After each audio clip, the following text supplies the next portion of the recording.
All right, hey, this is Mike Long, and I'm here with Brian. Is it Brian Halliday? That's right. Yes, that's my name. That's great. Brian Halliday. It's this is a really special one for OMGers because it's actually you're actually one of the people really to thank for these co-conspirator field trainings and field reports that we've had. And the reason why is that Greg sent me a very nice email from you when you had just landed a client for a good amount of money. And he sent it to me, and he meant to send it to David Mills, but he accidentally sent it to a fellow NHBer, to David Hood. And David saw your testimonial, and he said, well, I got one too. And he asked if I would like to interview him. And I said, well, sure. I would love to do that. And it was funny because I was thinking at the time, well, I also want to interview Brian. So I'm just now getting to interview you. And this is really cool. Brian, I also want to begin with a compliment to you because you're really one of the people who I think really helps drive the NHB Facebook group, with your questions, with your updates. And so I want to thank you for that. Yeah, I mean, the Facebook's great. The Facebook group has been really helpful for me as well. Just in terms of mindset and motivation, it's been a good add-on, I think. Got a lot of value from it. That's great. I'm so glad to hear that. So now in that email, I tried to find it really quickly before we began, but I couldn't. It didn't come right up. So I'll just tell you what I remember from it. I believe that you got an SEO coaching client, and it was for a good amount of money. I want to say it was for for thousands of dollars, US. I guess that what's your currency? Is it pounds? Pound Yes, sterling? sterling, yes. Well, the strange thing, it wasn't even an SEO client. It was a business coaching client, and the way I actually got the client was because I SEO'd my own website. That's awesome. What did you SEO your website for? Well, this is a real strange thing.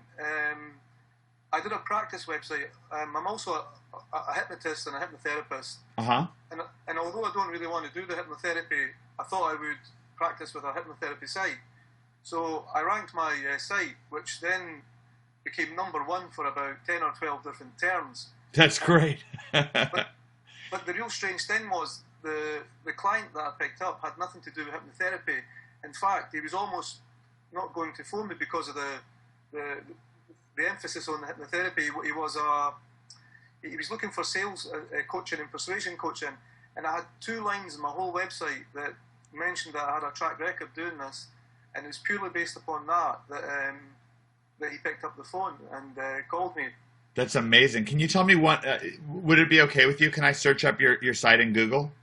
Yes, it's hypnotherapy in Edinburgh.co.uk, but there's a hyphen in between each word.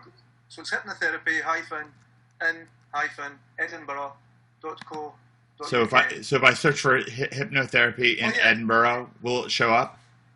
Edinburgh hypnotherapist, hypnotherapy in Edinburgh, hypnotherapy Edinburgh. I see you're right here. You're #2 when I search for hypnotherapy, and you're smart because you've got the authority listing too. So your picture shows up there really nicely. That's so amazing. So he found this site, and you used Greg's keyword tricks to rank for a number of terms, because you're saying you rank for all kinds of stuff. What else do you rank for? Hypnotherapy in Edinburgh. What else? Hypnosis in Edinburgh, best hypnotist in Edinburgh, stop smoking hypnotherapy in Edinburgh, hypnotherapy for weight loss in Edinburgh. Really, the list goes on. If you play around it, I come up for a whole... Yeah, I see you here again. Thing. Yeah. And the actual term that got me the client was something that I would never have thought of. It was, I think it was something like Sales Therapy Performance Edinburgh, and I came #1 for that. That's and great. Like I said, my site isn't really oriented towards that, but this is the really strange thing. This is the kind of work I love doing, and this is the sort of work that I used to do a lot of before the recession, and I absolutely hate doing hypnotherapy, but somehow, the real strange thing is, I've had practically no phone calls for hypnotherapy, and only a couple of clients have phoned me up through that website, but it's been the types of jobs I love doing, and they've been high value jobs, so it's quite strange. That is strange, but it also goes to show that, well, first of all, I want to compliment you because you made quite a smart move by just getting started, right? I Yeah. mean, that's really the big lesson here is that instead of just sitting there saying, "Well, I don't know what to do, I don't know what market to be in," which I'm not mocking that. It's a very understandable feeling. Instead you just did what you could do. Exactly. And I didn't have much resources, but that client has given me now £6,000 so far. £6,000? So it's about $8,000. About $8,000. And how long is that? Is that spread out over what, the last 6 months? I've got a 6 month contract with them, but I do some telephone coaching every Friday afternoon, and I'll meet up with them occasionally as well. But I mean, it's not taking a lot of my time up. But he also wants to pay me. The real strange thing that I noticed when I started doing the OMG, it was a complete shift in mindset. Mm-hmm. Where last year I was out trying to work with professional golfers, and I put a lot of time into marketing, a lot of time into doing talks, and I was chasing clients. And then towards the end of the year, I got so fed up with it. I woke up one morning and I said to myself, I don't want another client. Yeah. And the minute I made this sort of shift, I don't know if it's a different kind of energy that I'm giving out, but I didn't even want to meet with this client. He begged me on the phone to meet him. And when I actually met up with him, I tried to put him off, and he was literally stuffing money in my pocket before I could meet him. And over what course of time did you collect this £6,000 sterling? It was about 3 weeks after I started to rank. Oh wow! Which would be about January, February. I set myself this is really quite strange. I set myself a goal last year that I would either find a company or learn how to rank websites by the end of January, and this was before I even found you guys. And almost bang on the button, by the end of January, my site was ranking #1 for all these different terms, and it was about 2 or 3 weeks after that I got this client. That's so cool. I love that, and I love that you just did it. I love that you just, because there's so much power, in being able to rank. There's so much raw value to it. David Mills and I talk about it sometimes with Greg, and there's all kinds of coaching programs out there, all kinds of training programs out there, and sometimes somebody really is just some sales expertise away from being able to make money. Sometimes they already have customers coming and they just need to sell them, and that's great. But gosh, being able to rank a website, I mean, how does that make you feel, just knowing that you just know how to do it? Well, I think really it's been a complete game changer for me, in the sense that in the past, when I was going out trying to sell training, I would try and track down a client, I would hound them down and try and beat them into submission to do business with me. And somewhere along that process, if somebody could come in and upset that process, and I could spend weeks, maybe months, trying to track down a corporate client and get nothing at the end of it. Whereas now, I don't have any of that worry, because all I have to do is look back 2 or 3 pages and see lists and lists of people who would take the place of somebody who won't take my offer. So I don't feel the need to chase anybody anymore. In fact, I'm starting to turn the tables on them, where I tell them what the offer is, I get them excited about the potential traffic, and then I just tell them that if you don't take this, I'm going to offer this to your competitors. And that seems to have a huge impact on my mindset, to the point where I'm not chasing money now, and if anything, money is actually starting to come over in everything that I do, and money seems to be chasing me now because of that, and that's something I would never have been able to do without being part of the OMG. That's amazing. I love hearing what you're saying. I think that's really inspiring. So are you branching out and actually starting to do SEO consulting yourself now? Well, I've sold the site already. And this is a strange thing. Again, it was purely to the shift in mindset. Like, in the past, I was quite a well-known stage hypnotist over here, and I used to do a lot of theatres and things like that. And at the moment, it's currently popular. A lot of people are going out and they're learning hypnosis, and they find out who I am, and they tend to contact me. And in the past, I ignore these people because I don't want to go out and have coffee and talk about stage hypnosis and things like that. So this one guy has been trying to contact me for quite a while through LinkedIn, and I just kept ignoring his request to become part of my network. He's a a local guy who obviously just learnt hypnosis. So with this change in mindset, I thought, well, let's have a look at his profile. And I found out he had a driving school.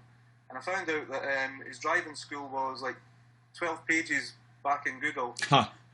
So I did a keyword search, and I took a screenshot of the actual searches, and it was quite a lot for one of the main terms. It was 1,000 exact matches. Wow. And 5,000 broad. Yeah. And so, I mean, like, so the driving school's quite a big market. So I put all that together with them. First of all, I allowed them into the network, and sure as exactly what I thought, the first thing he did was send me an email, ask to meet me for a coffee, so he could pick my brain about stage hypnosis. Well, in the past, I would have ignored it. But this time I thought, and this kind of attitude has been developing since I've been with OMG. So I said I would be happy to meet him for a coffee, but my fee to meet him for a coffee would be £1,200. What? I did that, and I actually thought that... What? I thought that would put him off. I would think so. Well, this is the thing. Within 10 minutes of doing that, I got an email saying he'd be happy to pay me. What? He said he would be happy. This is what...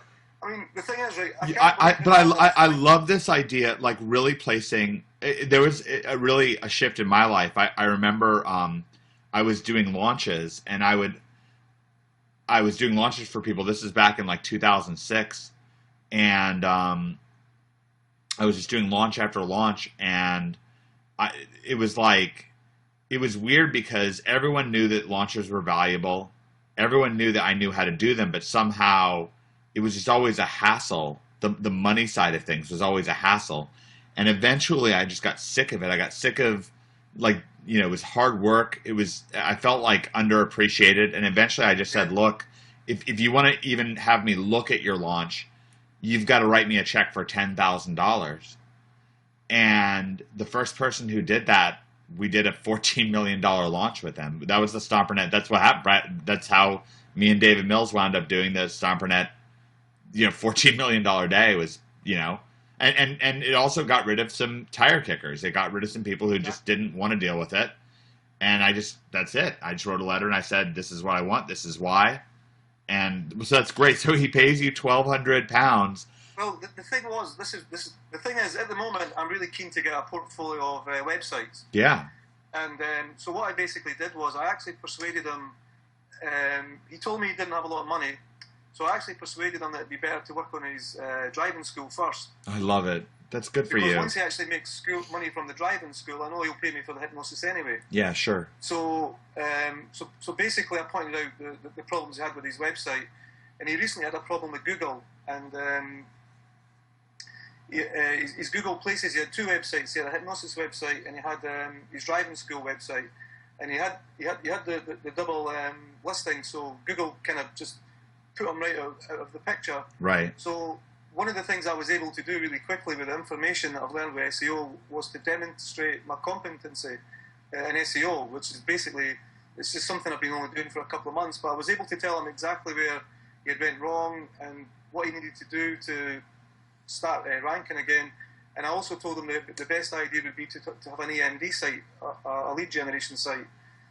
So, so the idea was, I really wanted to sell him the site because that's where I want to get started. So I had a meeting with him for a coffee, and he also booked he actually booked some personal therapy with me, and he's got the money to pay for a site. So I got £250 off him for the deposit for the site. Nice. With the understanding that the site will cost around an additional £1,500 with an ongoing SEO contract. That was an idea I got from Gary Qzx899 on the group. That's right. And the next again day, the £250 was in my bank. Yeah, that's great. So I also put together a long-term plan where we could also rebuild his old site, and we could also rank videos, so we could start to take multiple spots on the first page. Great. And so he was really happy with that, because the story he told me was one of his competitors at one point was getting over 2,000 hits a month through the driving instruction. So the potential to make money and employ other driving instructors is quite big. Yeah. So I had another meeting with him a couple of days ago, and he's so excited about this now. He's actually demanding 2 more sites from me now, and I'm having to slow him down and say, look, let's get the first site working first. Yeah, that's great. So he wants to get involved in franchises further down the line and franchise this out to other cities. Now, I don't know if it'll go that far, but potentially have another long-term client. And the first client is the same. He's in the recruitment industry, and he basically places candidates at quite high levels, and he also wants to employ people, and he wants to get me involved in that as well. So right away, potentially I've got two long-term clients, and I've got my first sale for an OMG site as well. So that's quite good. Oh, that's wonderful. Wow, that's really great. And I love the idea of the shift in mindset and just really understanding. It's been huge. It's huge for me. It's been huge. Yeah, and also just literally understanding that your time is valuable, not because not because you read The Secret and The Secret told you your time is valuable, but because you know how to put a website together. Your time plus your focus plus a few dollars equals website number 1 for keyword after keyword after keyword, including videos, including local listings. You now have the skill set to dominate page 1, to make a website look great. Go ahead. One of the things as well, which I think for the OMG, which makes this a really powerful sales tool or a powerful business to get in, is it's so easy to impress clients. You don't have to go through any long sales presentation. You don't really have to educate them. All you have to do is just show them the figures, show them the actual. If you can actually find a niche that has quite a reasonable search amount of traffic, and you put that right underneath somebody's nose, and show them the reasons why they aren't getting it, they're already sold. You don't have to do any more. That's been my experience so far. Yeah, that's really true. Well, this is just really wonderful. Do you have any message for somebody who's thinking about joining OMG or thinking about joining NHB, and things that you think that they should know to help them be successful with it? Well, the thing is just exactly what you said. Just get started on something. Get started on anything. But the one thing I've always believed in, and I've used this in the past, and I do it with my clients, is if you want to be successful at anything, you have to associate with people who are already successful. And one of the reasons why I stopped networking locally a long time ago was because the people that I was networking with were people who were all starving and were all in the same boat. And they generally meet up to comfort each other, and they generally keep everybody stuck. Right. And one of the reasons why I really value the Facebook group is because it allows me to actually network with people who are below me at the same level and much higher than me. So it allows me to raise my game just by associating with these people. It does affect mindset. The second thing I would say is that being able to associate with people like you and Greg is a great opportunity that shouldn't be really undervalued. And one of the things that I did right from the start is... Go ahead. Right, okay. The one thing I would advise anybody starting out on, and I've noticed in the group, a lot of people don't stick to this, and this is why they're getting into problems. And the number one thing I would suggest is really understand that Greg is so successful at what he does because he knows what he's doing, and he's actually laid out an amazing blueprint. And if you want to have the same success as Greg, take things really, really slowly, work your way through the original video book, and build your site step by step, really slowly, and go through the exact same order that Greg lays things out with the UAW, 3 submissions, etc. If you do exactly what Greg says, you can't fail. Yeah, I really agree. I see, unfortunately, it's very rare that I get somebody who will write in and say that OMG didn't work. And if I ask them, it's always because they didn't do it. Like, literally, it's nobody actually did it, and then it didn't work. It's only people who didn't do it, and then it didn't work. Well, I notice that some people they're taking a little bit longer, but the reason why they're taking longer is they're jumping ahead. Yeah. And they're not doing things exactly in the right order, and they're missing little bits out. And it can just be really small, subtle things that make a huge difference, I think. Yeah, I agree with that. Well, that's I think that's just extremely valuable for people. Just to know that it's not so much that you get inside and then you will get good feelings. It will be motivating. Those things are all true, but also frickin' do what Greg says. Oh, Like, do what he says step by step. definitely. And I don't listen to anybody else on the forum. I just go by everything Greg says because he's the guy that's done it. He's the guy that. yeah, I mean, yeah, we're so lucky to be able to get access to somebody who's done what he's done. yeah, yeah. And he just does SEO, whatever it is, 12 hours a day. He just does it, just day after day. And that's the way that OMG is set up. You know, we didn't set Greg up to have to be. He doesn't have to network with other gurus. He doesn't have to. Like, all he does is SEO himself on his own business, and then help other people like you who are in the NHB group, and that's all he does with his work hours. So his work hours wind up being essentially 100% SEO. He's either doing SEO himself, which is the main course, or spending a few hours a day helping other people SEO, which of course makes him better at SEO, either creating training videos or examples or answering specific questions point by point, office hours. What do you think of the office hours, by the way? I think the office hours are brilliant, especially at the beginning. I mean, what I found with me personally was probably like the majority of people, it's the really simple questions once they're answered have the huge impact. And to have the office hours and also have access to Greg just to answer simple questions has been really big, huge. I would never have got this far if I hadn't done the actual coaching program.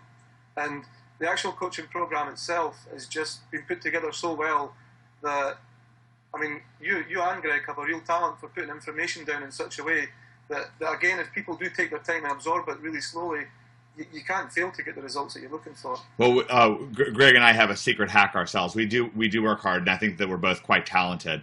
But we have, you know, David Mills really plans it for us, and we really let him plan it. You know, we really work with him, and he's just so brilliant at it. And you know, David wrote the Commission Conspiracy Path, and I think that anyone who reads that path will kind of recognize the David's particular brilliance when it comes to that. So that's not necessarily enough. You saying that in my mind is automatically certainly a testimonial to me and to Greg and to the wonderful. We really have a wonderful culture, you know, in our group. So it's really a testimony to everybody, but it's kind of especially a testimony to the architect of NHB. The person who first envisioned it was David Mills. He was the person who thought of the idea of NHB in the first place and who structured it, who structured the office hours, who structured the training. The Facebook group, the video training inside of it, really worked with me and Greg in detail on the lessons to make sure that the lessons are just spot on, that they're updated. He's the one who created the membership area, who updates the videos. So he's really, it's really a three-man gang, I guess. I guess I didn't mention David is because he doesn't face the group. We don't see him, so yeah. We tend to forget that he's in the background. But yeah, I mean, he's done an absolutely fantastic job. Yeah. On that side, everything is just so easy to use. Oh, I love that. I love hearing you say that. Well, this is this is all music to my ears, and this is a real pick me up today. Not that I was down; I was actually feeling great. But I was actually creating training while I was talking to you. I was writing the Path Part 2. And I was just thinking about, you know, some of the struggles that I've had in business and some of the triumphs I've had in business. I've really been focused on it. So it's one of the things I was struck with today. You know, there's a particularly successful business, the Area 51 lifestyle business that I'm writing about right now.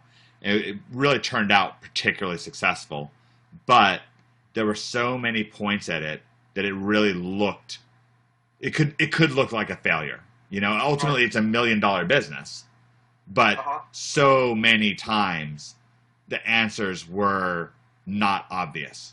You know, so many times there were so many closed doors, and only one open door. And we had to get to that one open door. And I love how you found your open door with starting just taking a site and just getting it ranked, just getting it out there. And go ahead. There's another story about, if you've got the time, just a I quick do. story just to show I you do. what I have done recently. Again, I mean, it could be it might be that I might be getting my first client through LinkedIn again. I mean, I'm finding these clients without leaving my house. That's the other thing that's quite powerful about this. I started working on a personal injury lawyer website, and Nice. and I'm doing that too. That's funny. yeah, well, I seen it was at your Seattle. Was it the Seattle one? Yeah, we also have one in Charlottesville. Charlottesville, yeah, that's Yeah. one. I had a look at that the other day, and it kind of it really helped me just to see what you had done. Nice. But what I did was I actually I'm a member of a number of. This is a good bit of advice for some people as well. If you're in, join LinkedIn if you're not already in it, and start to join some of the local online networking groups, because you get invited to different events. And so I noticed that one of the big legal companies locally had a seminar on the legal side of sports. It was to help sports clubs prevent getting sued for personal injury, etc. And the personal injury lawyer was going to be there. So I just emailed them and asked them for a place. And it's quite strange. So what I basically did, again, I found out that they weren't ranking for any of the terms. They weren't anywhere to be seen for any of the personal injury terms. And again, I did the same thing. Took a screenshot of the actual Google keyword results, which were quite impressive, and made a number of copies and went along to the seminar. And as soon as I was in the door, I just grabbed hold of the lawyer, found out who she was, and right away, it was pretty obvious they didn't have a clue. Just by showing her the figures, she was completely blown away. Yeah, because she's a lawyer. She doesn't know how many people are searching for that. I mean, it sounds good to rank for it, but what does it mean? Exactly. Now, the thing was, in this room, it wasn't just personal injury. There was the people from the real estate department, people from different kinds of insurances, etc. And the guy from real estate came up and asked me, "Do you know anything about real estate too?" So it was like, and there was no cold calling, there was no picking up the phone, there was nothing like that. Yeah. It was just being invited along to the seminar, and this is all through LinkedIn. Yeah. And I think LinkedIn is a great way to spot opportunities. Yeah. If you just think outside the box. Tony Husted from NHB, he's also landed a number of clients through LinkedIn. So I think you're really onto something with that. I mean, I'll tell you one thing that I've learned about marketing and about sales. Let's imagine that there's 10 sales out there for you to make, 10 high dollar sales. If it might be that you could make, say 3 or 5 of those sales face-to-face, person-to-person, and then the rest of the sales might be available just through your website where they just pick up the phone, call you, and order. So if you imagine it that way. But the funny thing is, if you don't do those 3 to 5 personal sales, then it's a weird effect, but all the sales go away. And it's a weird thing to say. It's a little hard for me to explain why this is. I first observed it in my magic business, where me and David Mills were teaching a magic strategy course, and I would go online to play magic just to create training videos, and I would just put like a little thing in my profile saying, "Hey, I've got a course," and people would ask me about that course, and if I would sell a person that day, if I would and really selling them just meant taking the time just to talk to them and explain what's there and ask them to buy it. If I'd make a sale, I would make several sales that day. And every time I turned my nose up at it, every time I didn't do it, like that same day I would have no sales. And again, it could really seem like, that's such a small sample. So, okay, that's fine. But it's happened again and again and again. Every industry that I go to, relationship advice, make money online, gold, everywhere.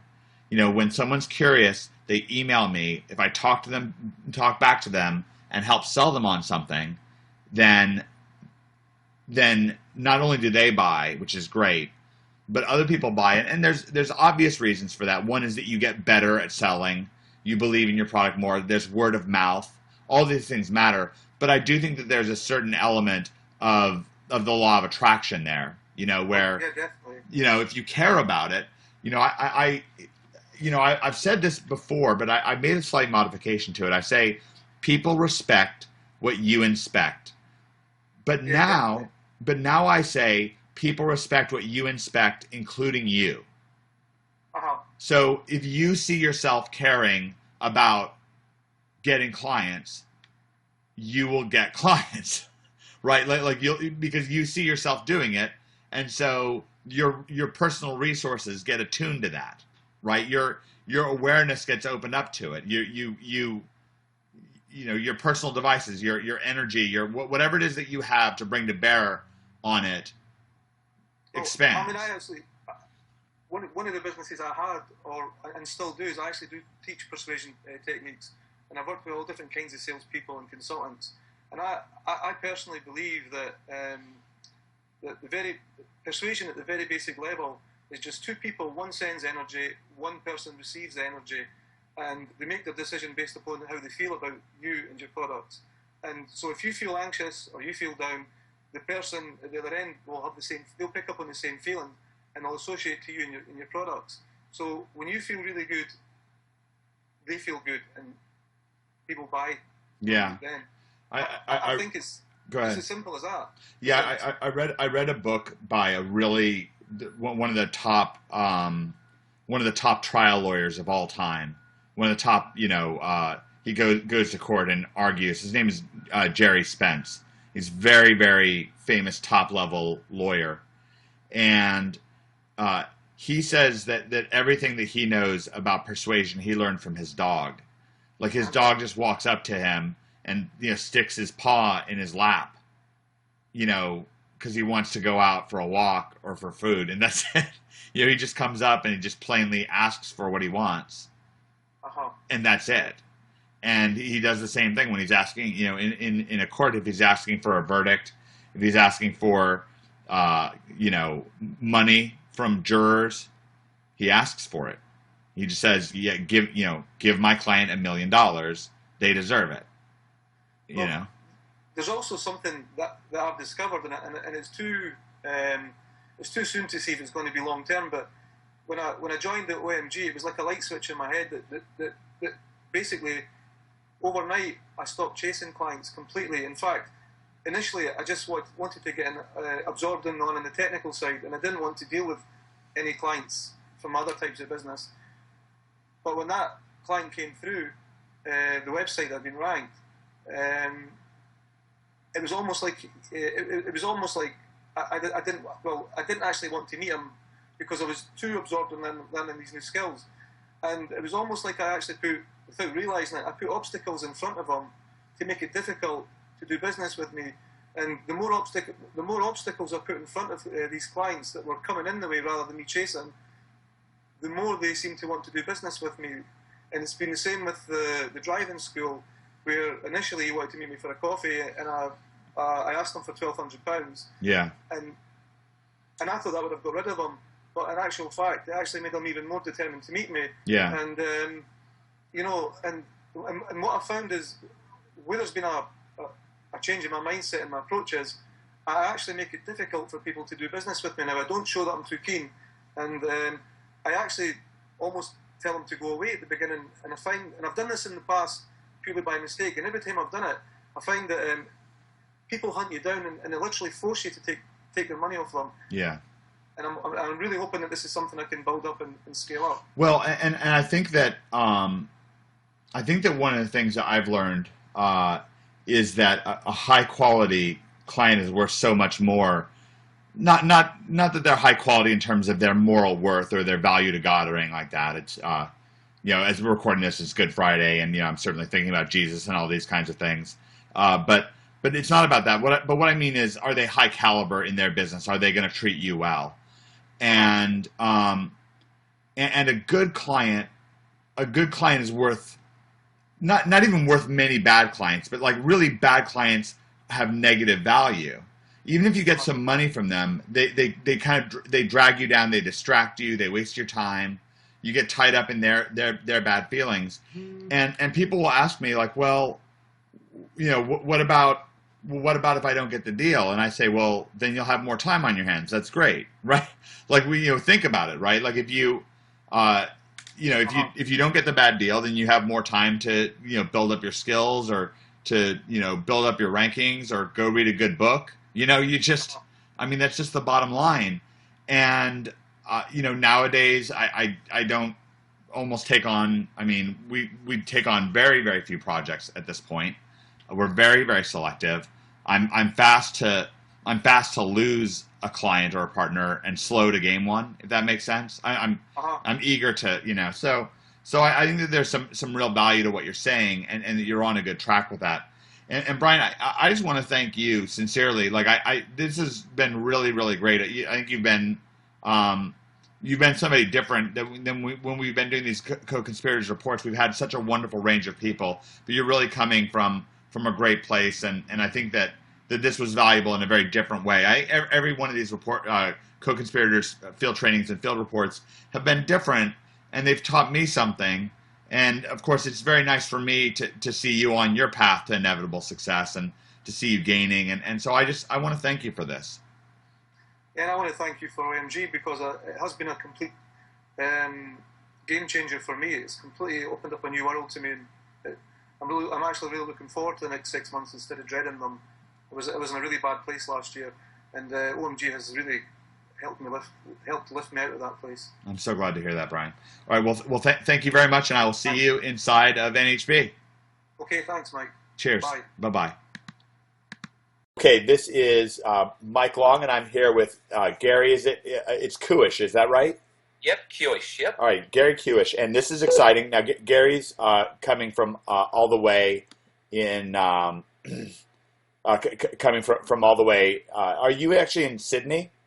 No, Melbourne, Australia, right down the sort of Tasmanian end, or the big ocean end of Australia. The big ocean end of Australia. Well, you got that great, that great. I love that Australian accent. I think a lot of Americans do. It's just one of those things. But anyways, I'm really excited to have you here. The one thing I have going on, I'm just going to try to get. I think I'm getting some sort of a persistent weird beep from GoToWebinar still. So I'm going to try to see if I can force quit out of GoToWebinar, and maybe it'll stop doing that weird sound, which would be great. No problem.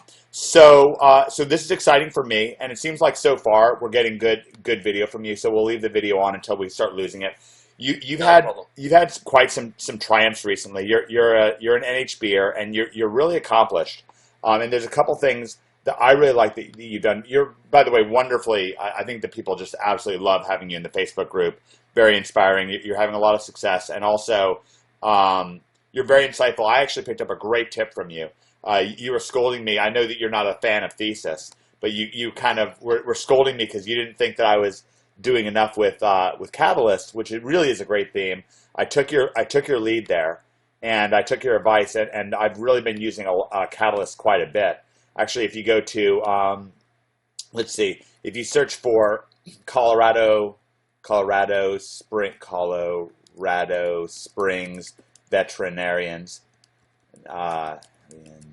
then that site that's number one, coloradospringsveterinarians.net, is actually on Catalyst. It's on one of the. This is actually one of the bundles that you suggested. This is the Tuscan theme. Yeah, Tuscan's good. Yeah. Yeah, it's a real good one, and I really like it. I like the way this looks. We have some other sites that we're messing around with, and it's one of my favorite child theme and skin packages is Catalyst Dynamic Tuscan, and we absolutely have you to credit for that. So I'm really curious in this interview. I wanted to find out your take on client getting, and then also your take on look and feel of websites, because those are two places I think that you're so insightful. Now, you just closed a huge deal a few days ago. Can you tell us about that? Without sounding sort of being funny, are you talking the landscape deal? That's the one. Yeah. Well, look, basically we're doing normal research. So, everyone that I get the chance to talk to within the NHB group, I really emphasize the fact of making sure that they do the research, because there's just, the amount of opportunity that sits there if you're prepared to just take that little bit of time, Mike, is just huge. I totally agree. It's not is there opportunity. The only thing is how much of that opportunity can we deal with. Yeah. That's really bottom line. And part of that is something that I'd been doing, but something that Greg made a point of right at the very early part, and that is, look for people that are wanting to be on the front page. I mean, there's a difference, Mike, between trying to talk to people to convince them to try and get them to see the value of being on the front page, Yeah. versus people that already understand that value and are already paying for that Yeah. in the means of using Google AdWords. It's a question of market sophistication. This is one of the early lessons. If you really get good at marketing, you learn that the cost of educating somebody is so astronomical. It's so high to teach somebody. I signed up a client today. It was the easiest thing in the world for. It was funny. I was meeting with Joe, who's another NHBer, and I noticed that I had a website that's #1 for Charlottesville is the town that me and David Mills live in. So Charlottesville Personal Injury Attorney. And I didn't even realize I was #1 for that. So, but I did exactly what you're saying. Is I hunted somebody down who was already spending money on AdWords, and where it's just, they're wasting their money, of course. I mean, just to a huge extent. And he could just have an asset. And so, anyways, long story short, easy peasy. And it is. And I could have talked to another 20 lawyers and gone nowhere. Exactly. Look, the lead cost acquisition, when you're trying to get a lead and you're spending that much time convincing people that they should be doing it, versus saying, I've got 7 people or 8 people on this page that are paying already. That means they're already prepared to invest in being on the front page. I don't have to convince them to be there. Yeah. And then being able to say, okay, well, let's take each of these people and let's see where they rank now for this term. Well, hold on a sec. There's, 8, 10 people, however amount of doing the Google AdWords at that time for that particular keyword phrase. And out of those, 5 of those people are sub-page 4. Yeah. They're 4 pages back. Yeah. They're already investing money. And that landscape one was a great opportunity because the guy's actually 7 pages back. He's 7 pages of results back. Yeah. But it ended up, I found out, we're obviously talking to him, that he's paying $1,300 a month. He's been investing in AdWords. And like I said to him, hey, that's fantastic. You've been $1,300 a month.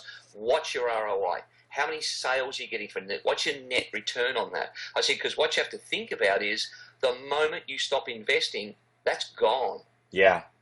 That's tap turns off. Bang. Yep. Not another thing. Yep. Whereas if you do invest that same amount in getting sites to rank, even if you then stop doing anything with them, they're not going to turn off overnight. Yes, over time, they're going to drop back. We all know that if you don't keep your SEO up, it's going to drop back. But unlike Google AdWords, which turns off snap, done, finished, your sites in the organic rankings keep bringing you business. Yep. You're turning, you're flipping the script. You're turning, instead of you being the one who's being investigated, you're turning the investigation back on them. You're getting them to look at themselves. You're asking, that's very, very smart framing, and it's valuable for them. Yeah, it is. Well, I mean, it's not hard for them to see that value. Then my whole thing is, everyone has, and you've probably heard that term over the years, Mike, FUDs, fears, uncertainties, and doubts. Sure. So for me, what I do is, when I'm going to see a client, rather than just working out how I'm going to show him how enormous the technology is that I'm using to try and get them on the front page. Look, most of the clients, I would say probably 99% of the clients that I deal with, they don't give a damn what technology I use. Right. They don't care what linking systems I use. Yeah, they don't care if you use smoke signals. You can use smoke signals. They'd be happy. Yeah, exactly. I mean, the bottom line is they just want to be on page 1, and they want to make sure that by being on page 1, they get enough leads that they're able to get a solid return on whatever investment they're making with me. That's it. Yeah. So, I'm basically going in, but before I go in, I look through the eyes of the client. And this is the thing that I try to get, all of my students when I'm teaching, the reality is, think about what your customer is thinking. Look, and I don't mean this is disrespectful to you or Greg or me or any of us, that it doesn't matter what we think. Right. It's irrelevant. We can think our websites look brilliant. And to be truthful, they might, but the answer is it actually doesn't matter what we think, not for one skerrick of a second. It matters what our potential clients think. So I try to go back and put myself in the place of the client and look through the client's eyes. If someone was coming to me offering me this and I was in that industry, what would I be concerned about? What would I worry about? What questions would I have to ask in order to feel totally comfortable to say yes to this person? So what questions did you think that in the landscaping? So first of all, can you walk us through how you identified this landscaper and then how you prepared and then what questions, you thought he would have and what questions did he have? Yeah. The first thing was identifying the fact that he had a need and he was prepared to invest, because that's a lot shorter close to get that deal done than it is to go through the whole process of walking people to the point where they realise the value. So the first thing was shooting him an email via his site saying, hey, look, the really nice looking site, but even without going any further, I can tell you're getting very little business from this site, because your traffic numbers have got to be low given for these search terms. Yeah. You are not ranking anywhere beyond the 7th page. Right. So I'd like to show you how we can flip that around and start getting you business from the first page. If you don't feel what I'm talking to you about is value after the first 10 minutes we've been together, then I'll leave and I make a commitment to you, I will not bother you again. Okay. If after 10 minutes you believe what we're talking about is genuine value to you and your business, we'll continue the conversation. I like that. So that basically gives the customer an out. Yeah. So they don't feel locked, like, my God, if I meet this guy, he's probably going to talk to me for 2 hours and I'm going to be... It gives them the fact that in 10 minutes, they're in control. That whole handing the baton and giving them the feeling that they're in control of what's going to happen in this conversation. Love it. Very, very valuable. Very valuable. Yep. So how do you prepare for that 10 minutes? What questions Yep. are you thinking that he's going to, in this case of the landscaper, what questions do you think he's going to have and how do you figure that out? Okay, well, in the email conversation, he actually sent an email back to me and said, look, the reality is that this is my 3rd time I've had the website built. The company that he actually went with last time is an extremely well-known, it's a big name SEO company and website designers here in Australia. And in fact, I've come across them in probably 4 or 5 large accounts in the last 6 months. Wow. And basically speaking, that their fees are very, very high. Right. But they weren't able to get him any real tangible search engine results, hence the fact they talked him into this $1,300 a month. Right. So my gut feeling in looking through his eyes were, well, this guy's just going to be another person who comes and talks to me about SEO, won't be able to show me any tangible results, is going to try and con me into spending more money with them, right, but won't be able to deliver. Right. And I'm just going to be in the same position I've been for the last 3 companies I've worked with. So basically what I did is, one of his key points in his email, when people talk to you, Mike, or people write to you, you've got to be an active listener. Yeah. One of the biggest problems that I see in people trying to go out and talk to people is they go out knowing what they already want to tell the person. Right. And they can't wait to tell them that next point that they want to actually talk to them about. And in that point wanting to be made, they're so busy waiting for that gap in the conversation that they don't listen to what they're being told. Yeah. They're listening for silence, not listening to the actual content. Exactly. You need to be an active listener. Your customer, your prospect will tell you what they need if you are prepared to ask a question and then listen to the answer. And basically, he was saying to me that he was very keen in picking up business from an area here outside. It's about 45 odd Ks out of Melbourne CBD. It's a big, let's call it almost like a country city called Geelong. Okay. And he picked up quite a bit of landscaping business from there in the last 6 months, and he was keen to get a result there. So when I went to talk to him, I said, okay, you can go and try and rank for landscape architect. Let's go in now and have a look at all the people and the amount of links and the amount of power that some of these people have already got. We can rank you in front of them. But here's the reality and what it's going to take in terms of time and investment. If you want someone to see the value in what you do, you have to provide a contrast frame. Right. A comparative frame for what they're going to be looking at. So if I show them what we're going to do now, and I tell them it's, let's just pick a figure, $2,500. If they have nothing to compare that against, it's going to be expensive. Right, sure. But if I set them up first by saying, okay, if we go for landscape architect, we're probably going to spend 10 to 12 grand here. Right. To get you on the front page. And it's going to take 6 months to do that. Right. Now, but if we now come back and we look at, okay, you've had success in Geelong. Let me show you some of the things that I've done in Geelong already. Right. Let's show you the success. Let me show you the time frames. Now we're talking about doing that particular site for $2,500. We're talking about getting him on the front page within 3 months. Right. Now he's comparing 10,000 and 2.5. Right. And he's comparing 6 months with a maximum of 3 months. This now sounds a really good deal. Right. And in fact, that's exactly what he said. You know, he's saying to me, well, that's awesome. You know, how can we go about doing that? And then we talk about, you know, looking at those, again, this is stuff that Greg has said. Put him onto Google Keyword Tool. Not all the sophisticated tools. Put him onto Google Keyword Tool. He'd never seen it. Right. Right. You know, that you talked about it too, Mike. The reality, what's the difference in search volume between Google, like landscape architect or landscape architects? Yeah, it's huge. He's thinking, well, this is what's going to get me the most traffic. And in fact, then we show him that by the addition or subtraction of an S, we can double the exact match searches per month. I mean, that literally just blew him away. I love that. Okay? And then tying it back to say, well, look, you need them to understand that you're not just doing web, that you actually understand about business. I like that. I'm saying, what's an average transaction worth to you? What so did, if you what get did he a say? job, What did he what's say? it worth? What did he say a job? He's saying that an average job to him sits between $12,000 to $18,000. Wow.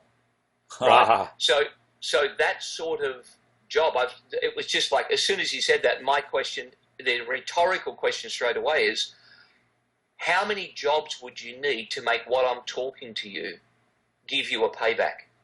In the next 12 months, how many jobs would you need? Well, the answer is obviously one. Yeah. Right, I said, so how much of a risk is this to you? If we do this on one site, what if we got you one lead, and you were able to close that in this next 12 months? I said, how many leads does it take you on average to get a closed deal? In other words, what's your conversion ratio? Right. What did he So say? not what is your lead acquisition ratio, what's your actual conversion ratio? So he said on average, for every 3 people that he talks to, he gets 1 deal. Oh, wow. So the value statement, the value build that you get around talking to them about this just becomes so simple. Yeah. And you're really establishing comparatives that he can understand. You're listening to him. The conversation's active. It's creative. It's curious. You're talking about business. He's in business. He likes business. You know, his wife probably doesn't want to hear about business. You know, like No, she wants the money. yeah, exactly. So you're speaking both of their language. So that just seems terrifically. So did that all like wound up and it just really sold him? Yeah, well, it did. Well, let me tell you, in his email to me before we had the meeting, he laid out, Mike, a whole series of things like, I want to look at 6 sites that you've done that are ranking on the front page. I want to talk to at least 4 of your clients. Nice. That you've had success. He laid out all of these criteria. Yeah. So when I went there and I started talking to him, the total meeting ran for around 1 hour and 50 minutes. And we're about 1 hour and 15 minutes, and I said, look, I want to give you a series of sites. So we're going to start to go, you know, Daycare Point Cook, and we went through all these different sites. I started to go, he just stopped me. And he said, I know I asked you for all that stuff, but with what you've shown me here today and the way you're talking to me, you're the only person who's actually spoken to me in a way that I understand. Yeah. He said, you've shown me things that I can go and check that nobody ever took the time to explain. He said, I thought before you came here I would be, and this is one of the key points, I would be overwhelmed with technology like I've been in every other meeting. Wow. That's a value He point said, right there. Distinct value point. Yeah. Distinct He value said, point. what you've told me is in a way that I can clearly understand, that wasn't technology-based. It was about me and my business. And what's fascinating about that is it's not that you are shying away from showing him real tech stuff. You're showing him the Google keyword tool. You're showing him what his competition looks like. Yep. These things are technical. They're just not super nerd. You're not just going, you're not trying to bamboozle him. You're not trying to intimidate him. You're having he's a human being. You're a human being. And you're having a real conversation. Exactly. Yeah. Exactly. I love that. I mean, Mike, as technical as we got I've got an Ahrefs account and an SEO Mods account, but when I go out to a client, I actually only use the free version of Ahrefs. Right. So what we did is I said, okay, who's your biggest competitors? Because obviously everyone, shouldn't say everyone, that's a global statement. Pretty much everyone has at least a business or a couple of businesses that they would love to beat, that they compete with on a regular basis, that in some cases, like in this particular case, a business that had taken business, he'd lost contracts to them. Yep. So he's emotionally invested in wanting to beat them. It's another driver. It's another trigger for the job. Yeah. So I said to him, okay, well, let's go and have a look at this guy's site. I mean, he's taking business off you. Let's go and have a look at where he is.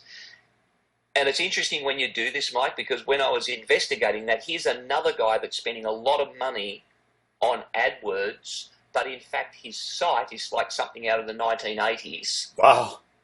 And he's not ranking. Hmm. So, my thought pattern there when we're doing it is, well, if this one doesn't work out, boy, I know who my next call's going to be. Yeah. Yeah, his competition. Yeah. So the reality is I said, well, look, let's have a look at what you have to do to beat him. It didn't matter that he wasn't on the first page. I said, let's look at what you got to do to beat him. Sure. So we actually did that. We went and had looked at, of course, he had 3 links and they were internal, nothing else. Yeah. But then I took him back to the front page and I said, look, your perception of who your competition is not necessarily who your competition is online. Right. So let's go back and have a look now at the top results. And then we broke down the top 3 results by quickly putting them into Ahrefs. And the top guy had 1 link, the second guy had 17 links, and the third guy had 4 links. So we're on right now. I've got pulled up Google, and Yep. I'm going to change. I'm number 1 for personal injury attorney Charlottesville. I'm going to change it to personal injury lawyer Charlottesville. Yep. And let's just see who's number 1. So number 1 is this AllenandAllen.com. So I'm pulling up Ahrefs, and I'm going to go to AllenandAllen.com. Now that's going to be a really big. That's going to be quite a big business. Yep. So let me see if they have a slash that they're working on, because it's AllenandAllen.com and then locations. I don't know if this is going to be that good. Yeah, let me just do this next one down. TGB law / practice areas / personal injury. I'm just going to do that instead. So first I'll do Allen and Allen, and this is going to be a big site. It's got URL rank is 435, href domain rank is 14, backlinks 4,500, referring domains. Like this is going to look really big and bad, but then of course we can point out that this isn't really individualized to Correct. Charlottesville. So what would you say in Correct. that kind of a case where their biggest competition is like a more of a national or global business? Well, I think actually I just see it as a massive opportunity. I mean, again, you've got to have the right mindset when you go into these things. If you go in with a mindset that it's gloom and doom and it's going to be hard, Yeah. you're already shooting yourself in the foot. Yep.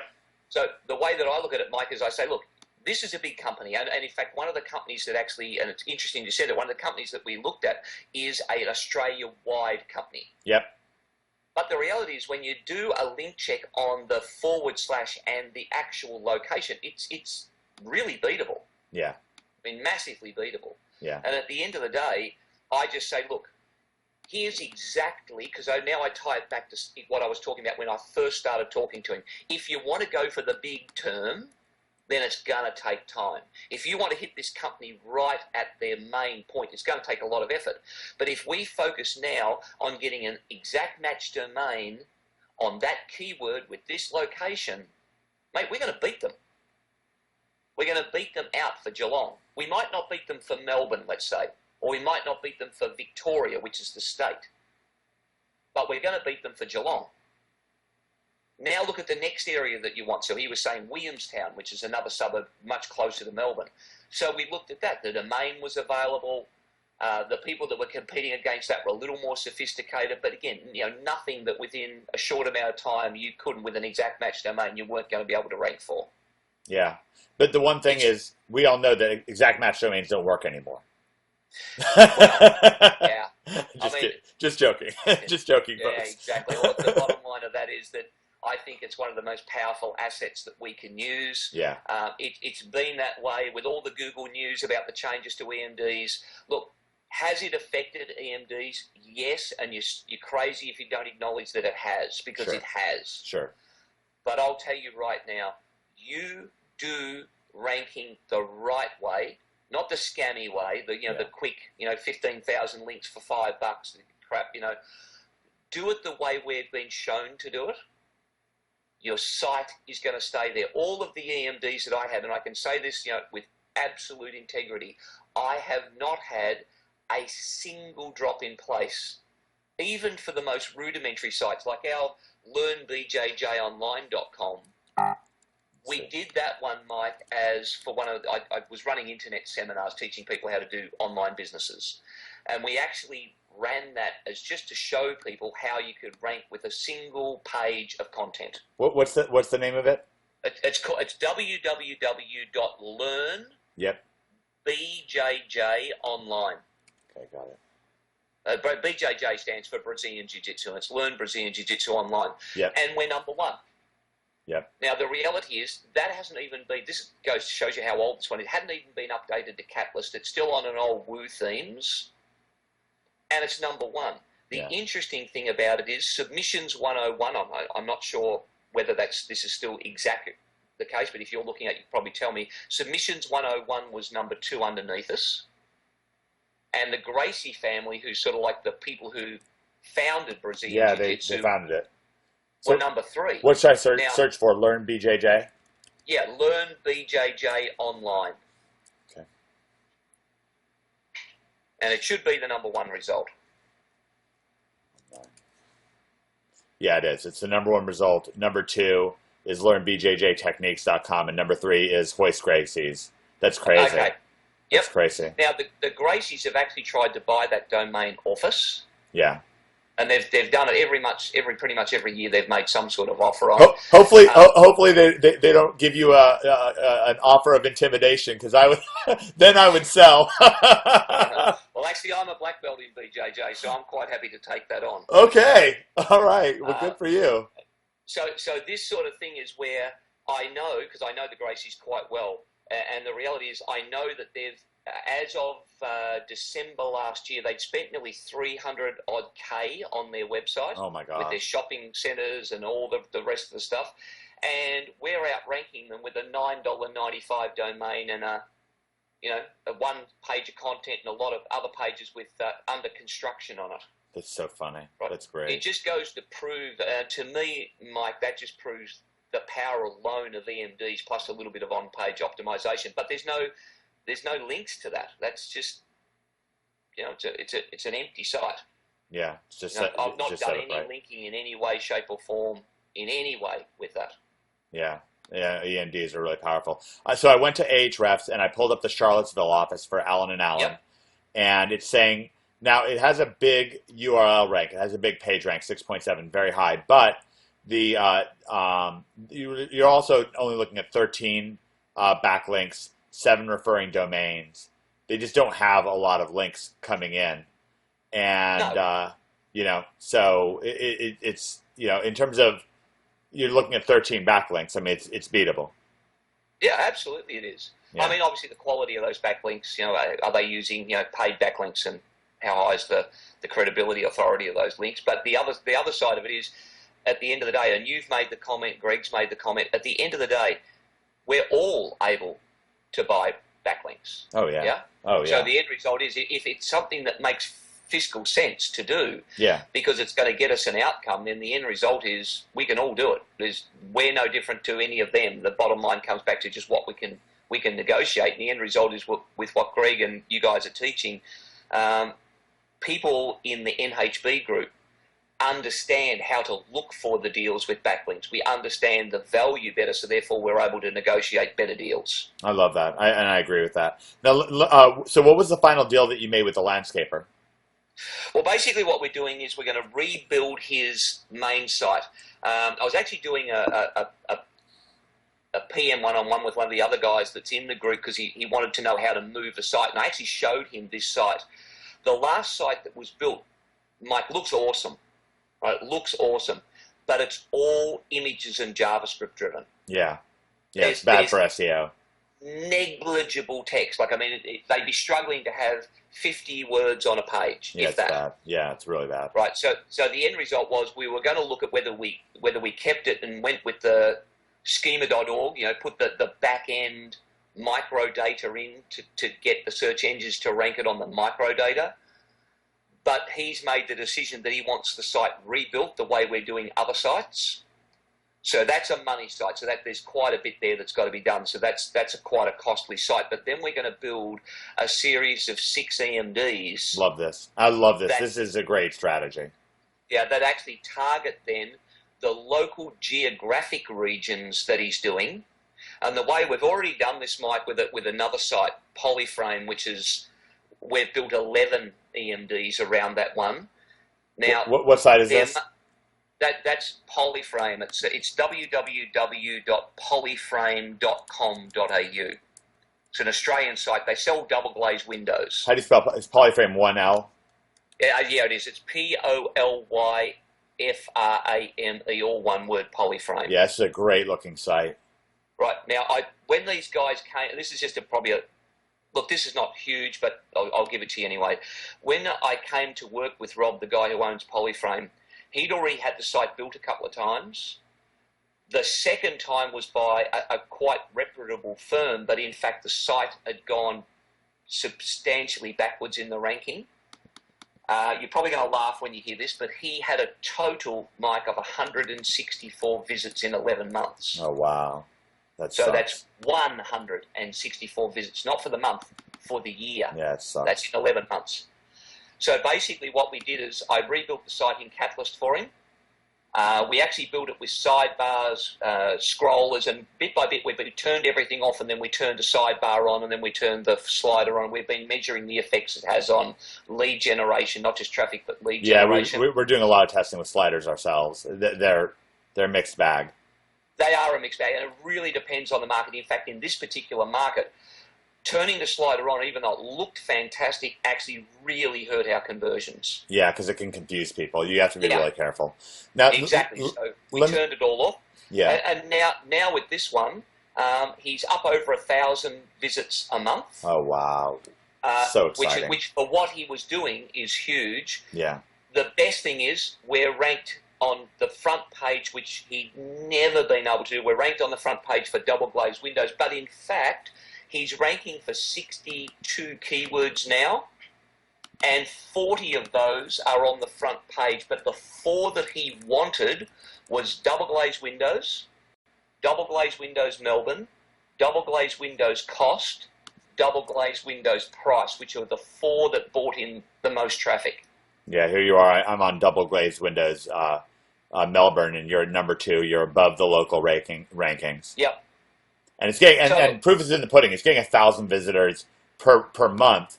It's getting like 120 times the traffic that it was before. But here's the biggest thing: outside of all of those facts and figures, which is SEO as we love to talk about. Yep. Yeah. Here's the bottom line: Rob's gone from thinking seriously about closing to now his biggest problem is how does he hire enough fitters to get the job backlog he's got now done. Yeah, that's awesome. What an awesome feeling.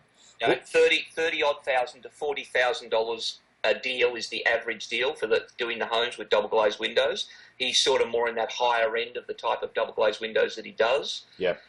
But now he doesn't have enough fitters, Mike. His biggest single problem is he's now having to hire builders and train them how to fit the double glazed windows so he can get the jobs done. Oh, good for him. Now let me ask you, which skin is this? That's actually just the pure dynamic child theme, and then I customize it to suit. Very nice. So that's actually not a skin. Very nicely done. Very, very nicely done. What was the total cost of that package for the landscaper? You redoing his website, 6 EMDs, which sounds great. I mean, he's going to be walking around feeling like he's walking on air, puffing out his chest. The rankings are going to start rolling in. You know, every email from you is going to be like Christmas. What's his price tag for that? Well, actually, we tie in also something else, and this is something that I've said to several, and in fact a lot of people on the NHB Facebook, you know, is the fact that don't just sell the website. The website will get you income, yes, and it's money, and we all want income. Yeah. But don't forget to bundle every time, not as an option, Mike, but as part of the deal, your ongoing SEO services. So each one of these that we sell, we actually sell a maintenance contract with it as well. Nice. So basically speaking, you end up turning a 12 grand deal into a 20 grand deal. So this is so you're talking about a 20 grand deal. That's a huge success. Yeah. Congratulations on that. Now, when I asked you, and I kind of know what you're talking about here because I was looking through the NHB mails. You actually I think it might have even been the same exact day that you closed the big $20,000 deal. Did you wind up closing another deal right around the same time? Is that correct? Yeah, we did exactly. So yeah, in fact, we did 3 in 3 days. So what were the other 2? The other one was for a new site for another company we're already doing. We actually got one where we're doing a global rollout. That's actually, now it's turned in. We started off at about a 30K job and it's now over 50. So, wow. But we actually got another 7-odd-K extension on that one to build another site, complete site as well with another add-on for maintenance. So 57,000, is that correct? Wow. Yep. That's correct. awesome. Yep. And the way it's looking with what they're doing, I think, you know, I personally believe, and this is not in writing and signed yet, but I think we'll go close to 100K for the year with them. So how did you? So talk about, like, obviously you can't always get into the details of a given client site or their niche and so forth. But what are some of the insights into that? How did you rope in that deal? What are some of the takeaways for folks at home watching this? Well, this was another one. I mean, I think people undervalue, Mike, the knowledge that we have as a group. Mm-hmm. And I went and approached a local accountant who wanted a way of getting more clients in. So I said, let's run a seminar series once every month. I'll come and speak. You do all the marketing, you pay for everything, but I'll give you my time for free and I'll come and talk to local businesses. So he used his network. He's a business accountant. He used his network. Oh, yeah, he has a huge client list. Of people. Yeah, huge client list. Yeah. So basically, they filled the room, and I spoke to people about how to make sure when you're building an online business, you do it in a way that you create a successful business. So what I basically did was talked about the what to do, not necessarily the how to do it. Right. And out of that, I had a group of clients that contacted me. One of them was this particular client who originally just wanted me to look at SEO for their Australian site. And then as I got to talk to them, that ended up becoming, well, why don't we get you to rebuild the site to, well, we're doing a global rollout. Let's build Australia, and then we'll get you to build the US to, the US is now more important. We've got a launch on the 15th of March over there. Build the site, build a complete e-commerce system for us, and then we'll get you to build Australia, then New Zealand, then the UK. And this isn't your first deal. I mean, obviously, you're an old hand at this stuff. But weirdly enough, it does ramp up to this kind of thing. I mean, it does. You know, like, you know, one day you're doing your local restaurant or cafe. Next day, you really are closing big deals. You know, look, you never know. Every deal, Mike, every single person that you speak to, don't go in with the view it's just a piece of work. It is up to you when you go in and talk to them to uncover the other opportunities. And the best way to uncover opportunities is be unlike all the rest of the technical garblers that they talk to. You want to set yourself up as being different. When I go in and talk to clients, I actually want to understand their business. I want to understand the sales process. I want to understand what they're currently doing for marketing. I want to understand how providing this website for them, this web property, is going to add to the ability of them to have a more profitable business, not just build a website. Yeah. How we tie it to their business. I love what you're saying. Let me add to it, because I was actually just thinking about this before we talked. Because I just met with Joe from NHB just yesterday, and we were talking about things. And he said the funniest thing to me. He said that he actually, when he joined the very earliest version of OMG, where OMG was just an ebook with some video links in it. So it was a video book, and we changed that. We added a membership area. But he got confused when he first got it, and he was really upset. He thought there were no videos. And he sent me a pretty irate email. He's like, "What is this?" And I wrote him back. I explained to him how it work, and we wound up making a membership area anyways. That was one of the driving reasons why. But he was like, "Listen, if you hadn't talked to me, then who knows? I wouldn't have necessarily joined NHB. Then I wouldn't be here." And he said, "You never know." And I said, "You know what? For me and David Mills and for Greg, we have a slightly different take on that old phrase, which is an old phrase, but a true phrase. We actually say, you do know. You do know. You know that if you do it right, you're going to win. You know if you do it right. Like, for example, one of the things that you're saying is you go in that meeting, and is it going to be a $1,000 deal? Is it going to be a $10,000 deal? Is it going to be a $100,000 deal? Is it going to lead to $500,000 deals? Well, you may not go in knowing the answer to that, but you do know that if you go in with creativity, with passion, with focus, with awareness of what that person who you're talking to is saying back to you, awareness, caring about their business, caring about them as a human being, you know that you're going to give yourself the best opportunity to succeed in the short, midterm, and the long term. And so what I want to say to individuals listening right now is, you do know. You do know. Yeah. Now you know. And you see the same thing from me talking to Gary, from me if you're talking to Greg, if you're talking to David Mills, you're going to see the same thing. Now, I think that's extraordinary value. Can we get into like look and feel of websites? Because you're one of the top guns out there who I know. You have an affinity for good looking websites like I do. Can you? Is there one or two more examples that you can show us of a site that you think is a really good looking site? You may not have any you can show, so I don't know. I really have to be a little bit careful there. Sure. But look, this is the way that I'd say. If you don't care how your website looks, then you've already got a major problem. Yep. So one of the things that I sit down and do that's really important, I believe, I might be right, I might be wrong, but I believe is I sit down with the clients and I ask them, what specifically is it that you envision as your outcome?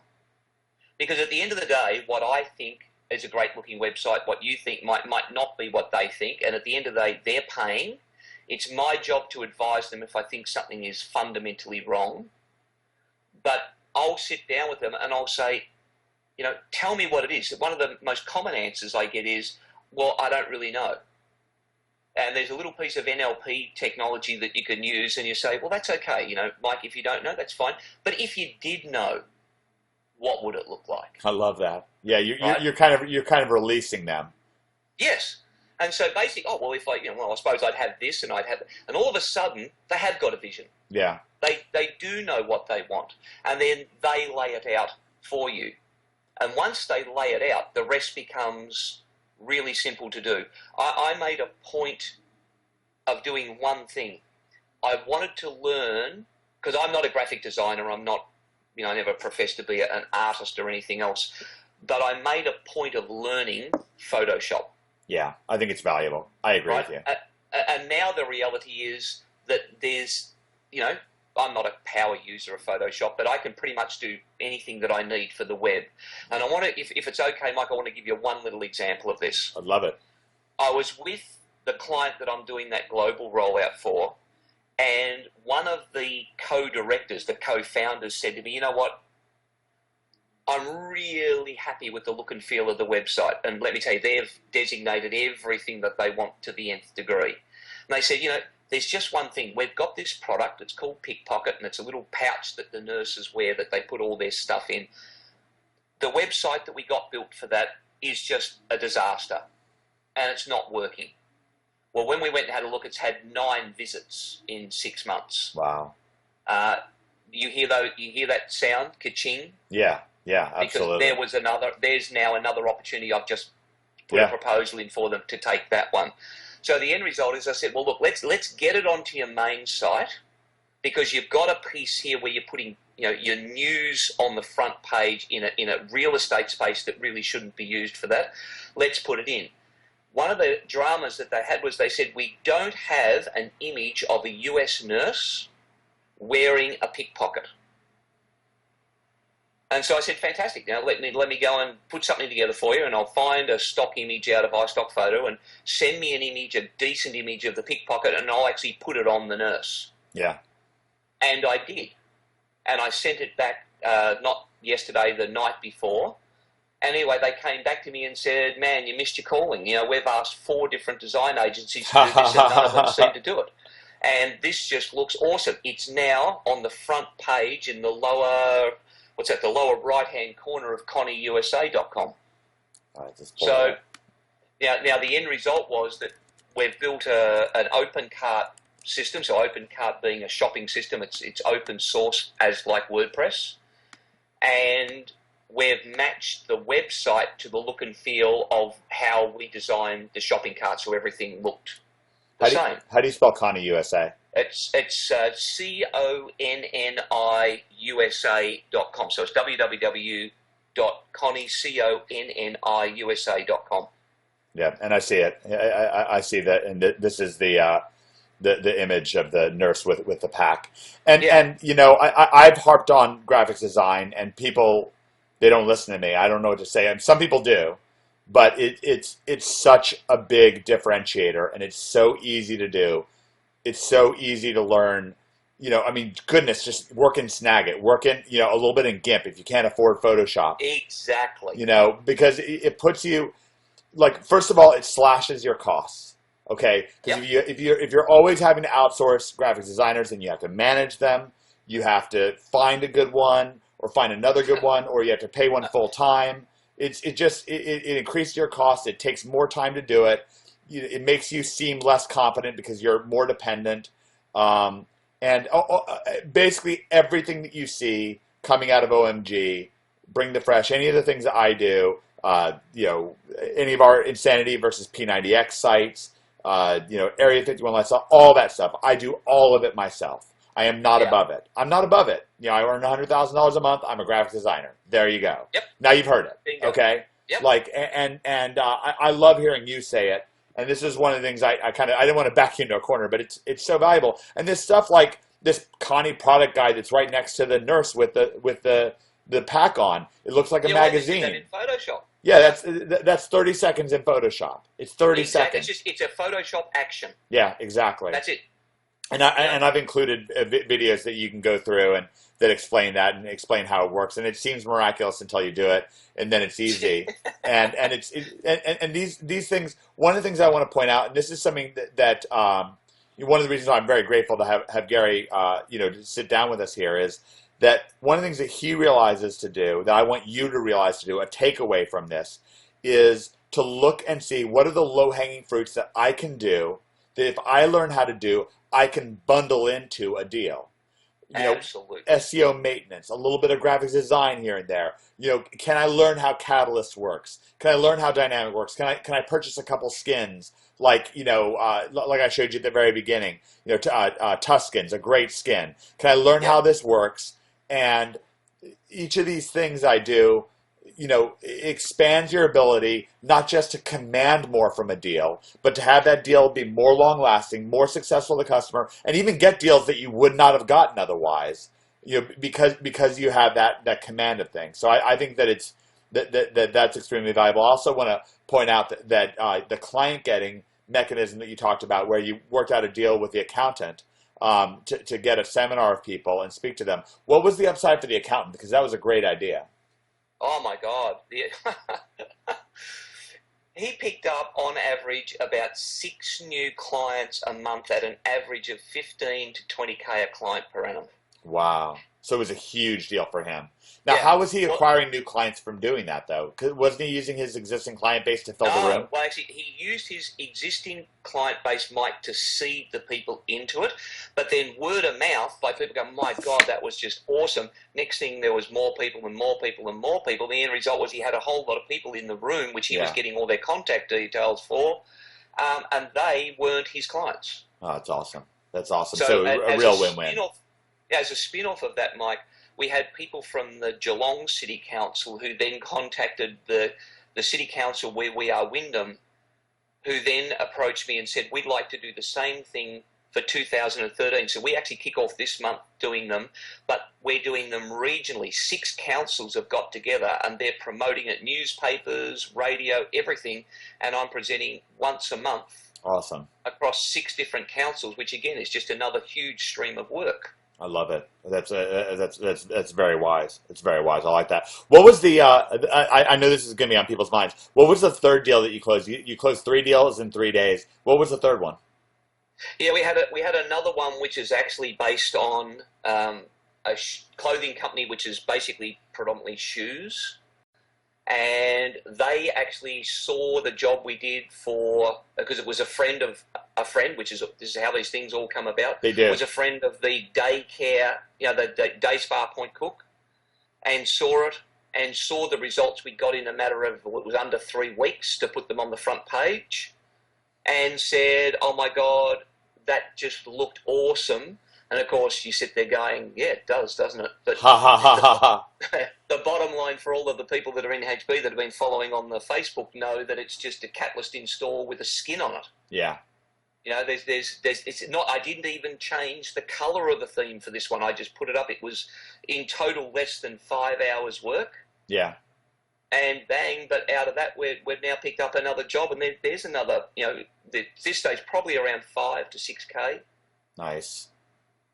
So yeah, so, look, these things it really works. They have a viral spread. What site was that? Can we show that one, or is that one? Yep, no, you can show that one. That's www.dayspa.cook. POINTCOOK. Yep, COOK.com. Okay. All right, and what skin is this?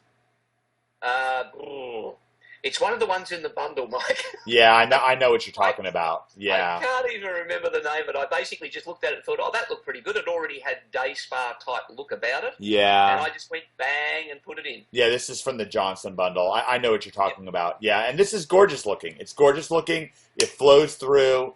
You're getting paid because you know this stuff, but you're tying it all back to SEO, to these top rankings. The site looks great. You've got the SEO skills.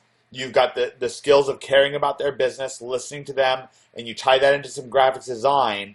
And it just, it's funny because it's not like 1 + 1 = 2. It's like 1 + 1 = 70.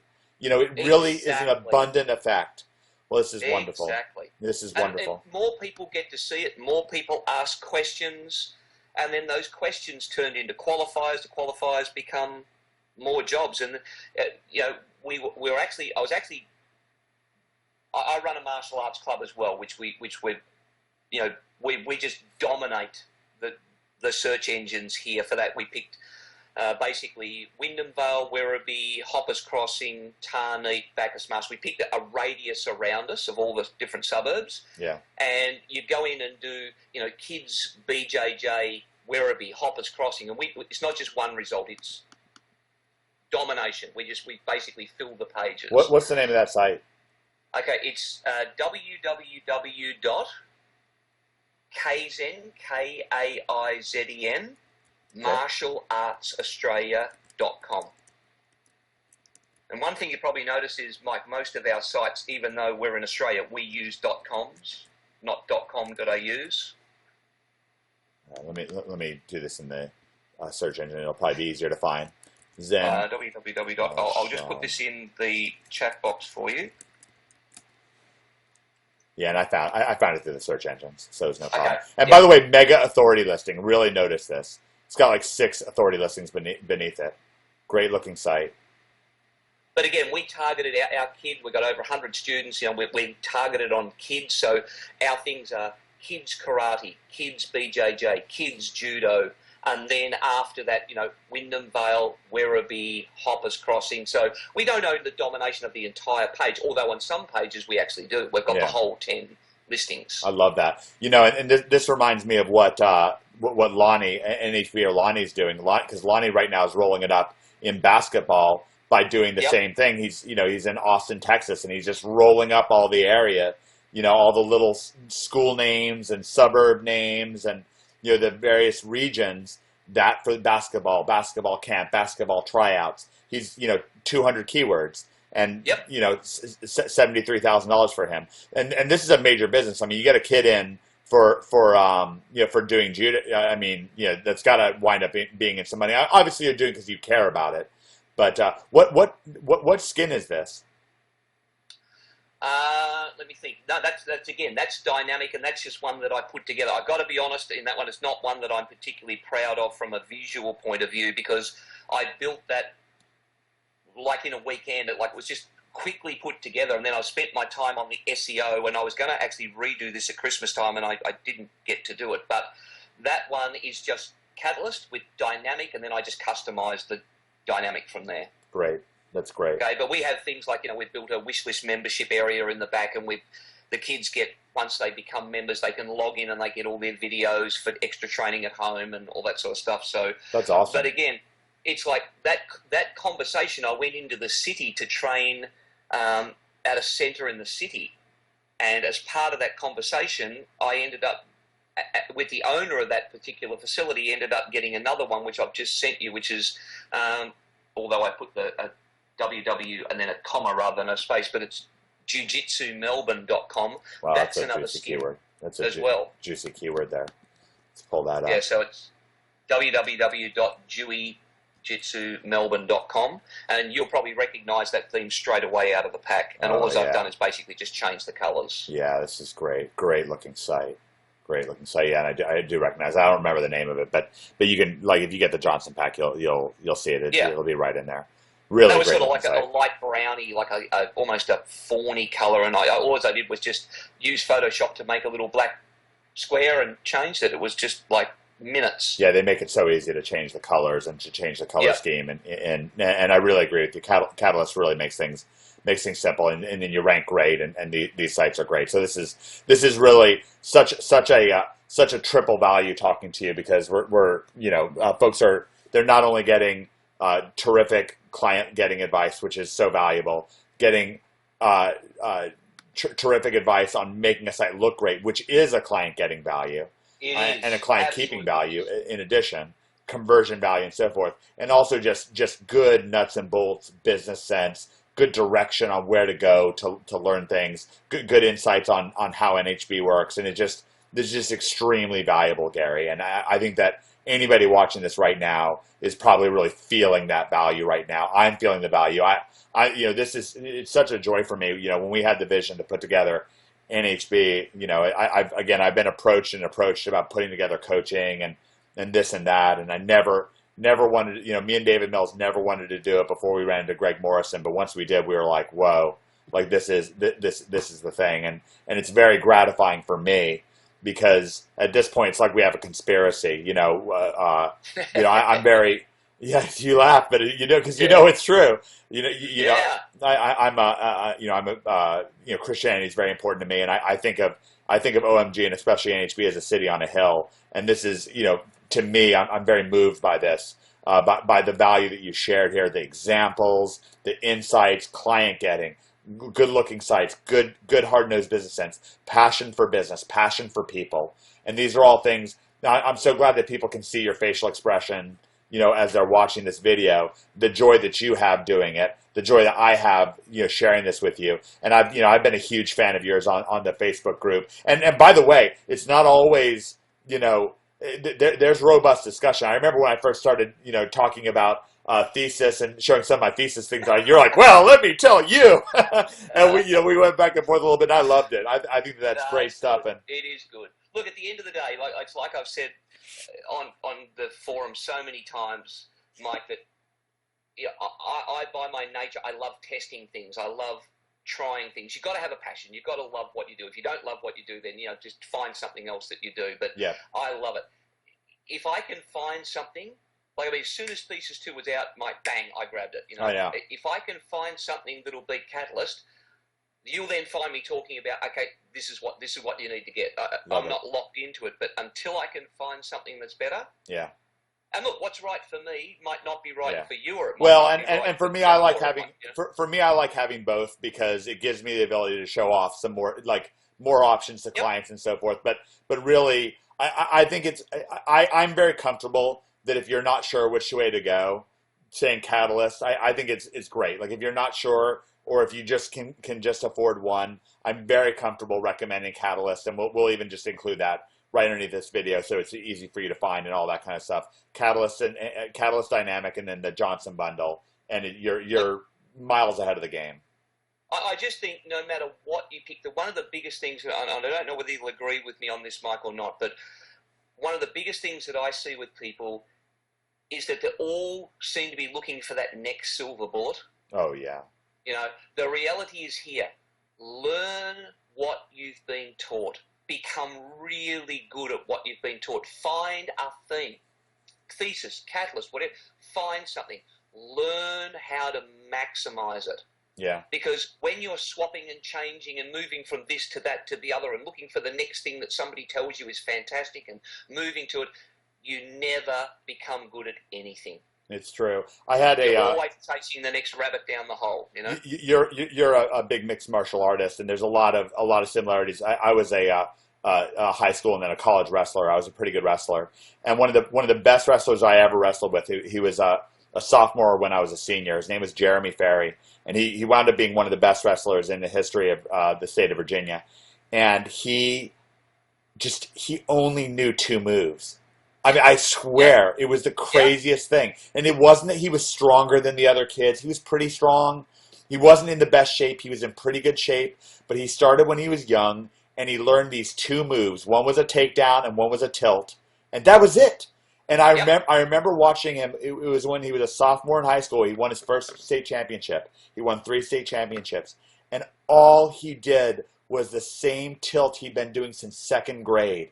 And it was just... He was wrestling against this guy whose name was Mr. Excitement. Literally, they called him Mr. Excitement. And what was exciting was watching Jeremy do the same move on him again and again and again until he got a tech pin against him. He just humiliated this guy, a senior with a storied heralded career, a state champion, and Jeremy just bludgeoned this poor kid into submission. And I say it's a sports story, but we see this. You saw with the Gracies in mixed martial arts, when Hoist Gracie first hit UFC, he just did that same rear naked choke. That was it. Yep.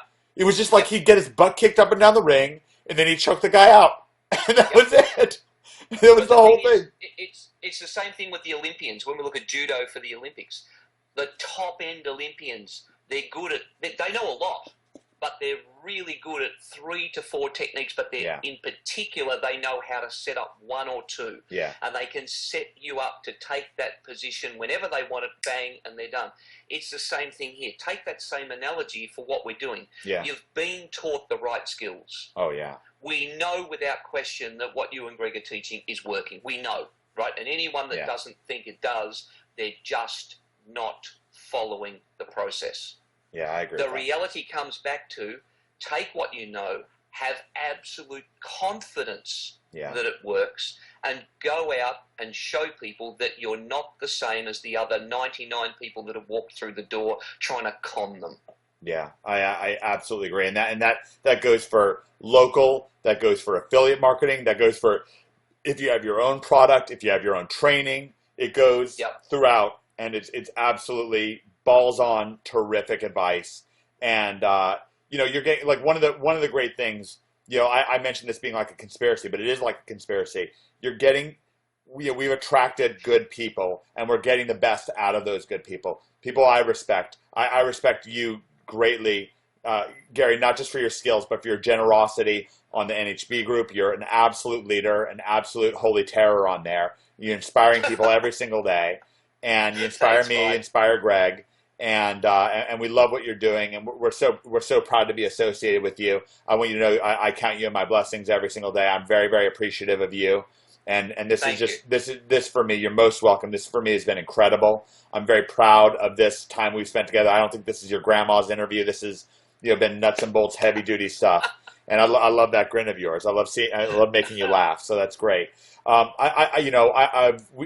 monopolized your time for long enough. I want to thank you. I don't know if you have any parting shots or anything you wanted to say. And I'm not trying to put you on the spot. I have no idea because we've said everything. So I don't know if there's anything left to say.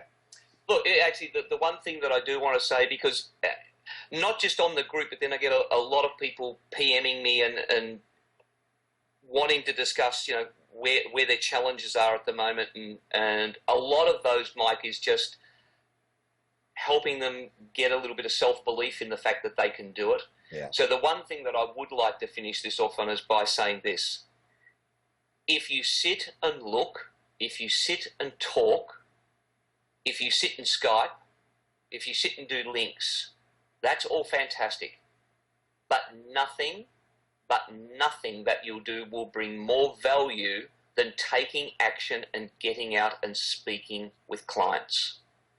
And even if you go out and you talk to 10 and you're just sort of new to talking to people and you don't get any of those 10, you will have learned a huge amount, and each one of those 10 will get easier and better to talk to. You'll realize things you should be saying.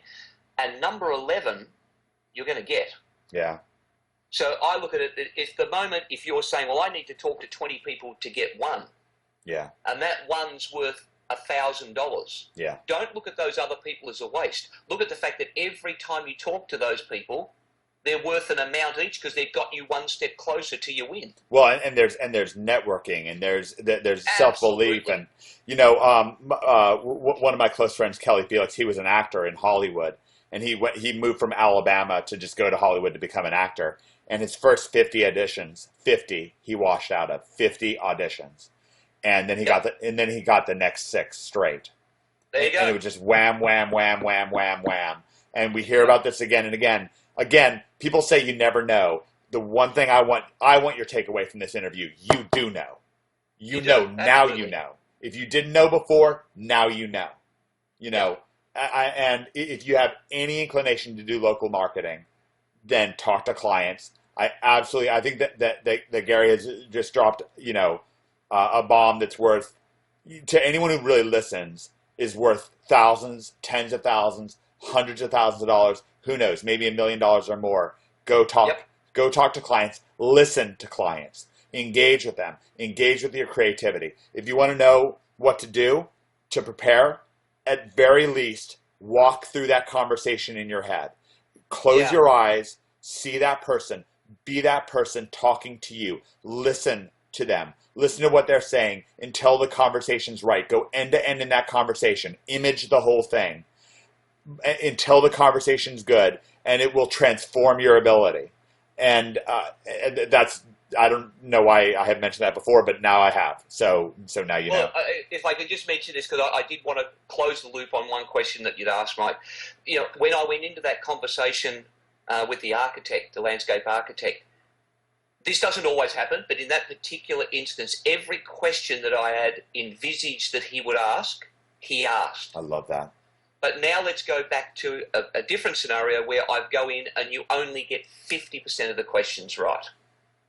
Well, here's the thing.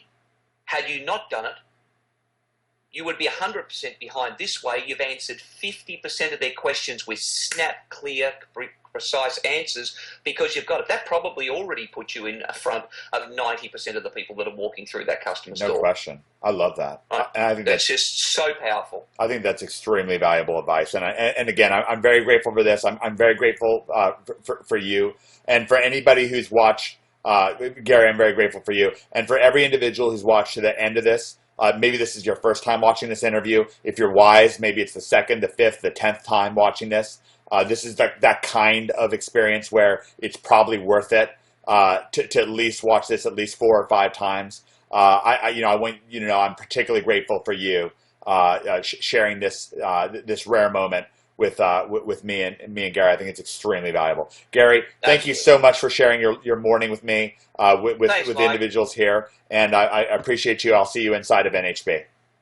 Fantastic. Have a great day. Cheers. You too. Bye-bye. Bye. Well, this is Mike Long. I'm here with Lonnie, and Lonnie, I know now a lot more about your success than I knew to begin with. I've been listening to this, and me and Greg and David Mills have been sitting on this secret of your incredible success. If we go to, if we go and search for things like Manor AAU basketball or Austin AAU basketball, which actually turns out you'll find out in a second is a major search term, then this website here, impactsports.com, this number 3 and number 4 for Austin AAU basketball. And how many search terms is it that you're on page 1 for now, Lonnie? 200 plus. You're on page 1 for 200 plus search terms. That's school names. That's little areas, little regions. You're in the middle, right smack dab in the middle of search engine domination. Right. And you're getting also thousands of visitors. I checked out your YouTube channel. You're getting thousands of visitors at this point to your YouTube channel.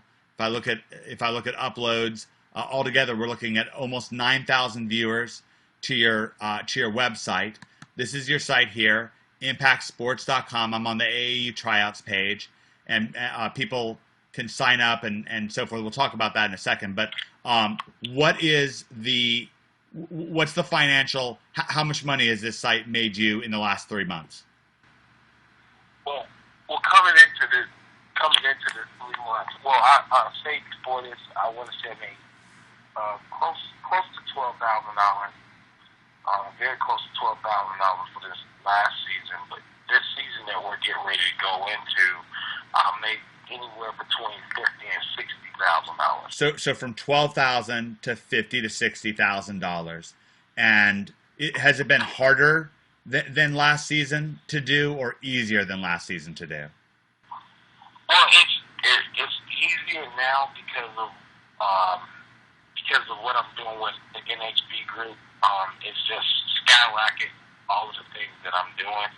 I feel like I got just the leverage over everybody, because I know how much, I know how much the whole website thing has helped my site on. Yeah. And ranking for 200 terms, you've had over 5,000 visitors this month. Is that correct? Yes. It's awesome. I was able to check that out through something Greg said in one of the videos. You go through the C panel. Go to your C panel, and then you look. It's on the left-hand side. It shows you all of your clicks. And that's more accurate than he said. That's more accurate than going to Google Analytics. Yeah. So I just followed that, and you just had a tryout yesterday, and normally for a tryout now to give folks a bit of a contrast. You were actually in somebody else's facility. They also, it's basically one of your competitors, and you're renting out their facility for the tryout. And so they own their own facility. And how many people did they get for their tryouts to their own facility? Well, they had tryouts same day, and I want to say they had roughly about 20 guys in there for tryouts. And the guy who was hosting the tryouts, he stayed around, and I told him a week before, I said I should have a lot of kids in here. Yeah. So make sure we had a gym ready for me. on his face could not believe how could I have that many kids. Because how many did you have? My whole trial for yesterday, I had 119 kids come out. So you basically had 100 more than he did, which is a lot. You mentioned to me before, you said it was like a soup kitchen line, like you just had like a line wrapped around the door. When I saw that many kids, first of all, my administrator, she's looking at me like, "Are you crazy?" Because normally I just have one administrator, she can handle it all, we just keep going. Yeah. But she's like, through the entire workout, she was non-stop working. Yeah. Because I had so many kids coming in there, and like I said, I had a line around the corner of people waiting to get in and register. That's extraordinary. And so the real dollar value to this is you made, like ultimately you make $600 per individual who signs up in profit, who signs up for your program. And these are lives that you're changing. You actually had an experience at one of your tryouts, or actually not even a tryout. You're actually just stopping by a local, was it a middle school? And you had a bit of an experience. A young guy walked up to you and asked you a question. Yeah, well, what happened was I was at the gym. I was actually scouting kids, and I gave my card to one kid, and there was another kid right next to him. He said, "Hey, I know you." I said, "Why you know me?" And he said, "I seen your video. You're on YouTube." And this video that he saw is the one where I have like 3,000 hits for it, well, over 3,000, almost 4,000 hits for the video. And me, I was blown away by it, you know. I mean, because, you know, it's kind of like the star type deal. You know, you see these people on TV, but you never actually see them. Yeah. So that's kind of how I felt like, hey, I see you on TV, but I never actually see you. So it was cool for me to Were you getting the same kinds of views on your videos before you joined NHB, or are you getting more now? I'm getting way more now. Way more. Because I'm starting to do more videos, and I'm seeing how quick it works. You know, how quick I can get them up in the search engines. And if I could get a page on the search engine without doing the entire website, why not do that? Just direct them straight to my page. Yeah, exactly. You get it right up there. Now let's talk about some of the smart things that you're doing here on your page.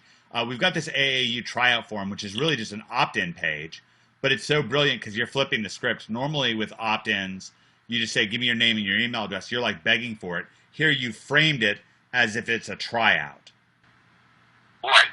Well, what I did was I put this form together, and what it does, it really lets me know that people are serious about trials. Put this page together, and I did it with Aweber, and it's designed to get all of their information before they walk through the door. And if you see on my page, I have a couple different locations. How it helps me is I'm able to say, okay, I know how many kids are going to come to my North location, how many kids are going to come to my South, and how many kids are going to come to my Cedar Park location. So I now know before I walk in the door approximately what I should be seeing. Yeah. And, you know, and for me, that's a big determinator because I know how much I got to pay this guy before I walk through the door. You know, or I don't need this much time, I only need this time. But for me doing this, I mean, my numbers have been massive. Now, what were the costs before? Because, you know, obviously NHB is a significant, you know, it's a premium course. It's in the $2,000 range. And did you have costs, like when you made $12,000 last year, were there any costs for that, or was that free?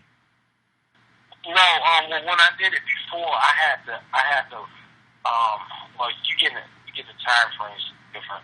The $12,000 I made in my prior season. My prior season is not a big season, but you know, $12,000 is $12,000. Yeah. But I would have had to spend probably about a good $3,000 or $4,000 to make that $12,000. So this $12,000 that you just made is profit in addition to the $60,000? Yeah. That's amazing. And so, like, let's say last year, let's back the bus up all the way to last year, because obviously, like you're saying, you're ramping things up because you joined us in October. So your previous season, you started making more money. You cut your costs down, right? So last summer, what would the cost have been? You'd have to print up flyers, all kinds of things, right? Well, last year it cost me, I want to say about 40, roughly $6,000 to make like 30,000, and that's still, I got to take out coaches and all that stuff. But yeah, Right. about $30,000.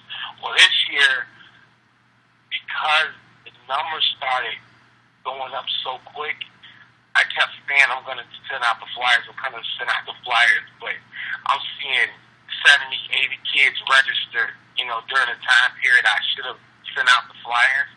So I said, well, I'll wait one more week. Yeah. All of a sudden, it's 100 kids who registered. Yeah. I'm like, well, let me wait one more.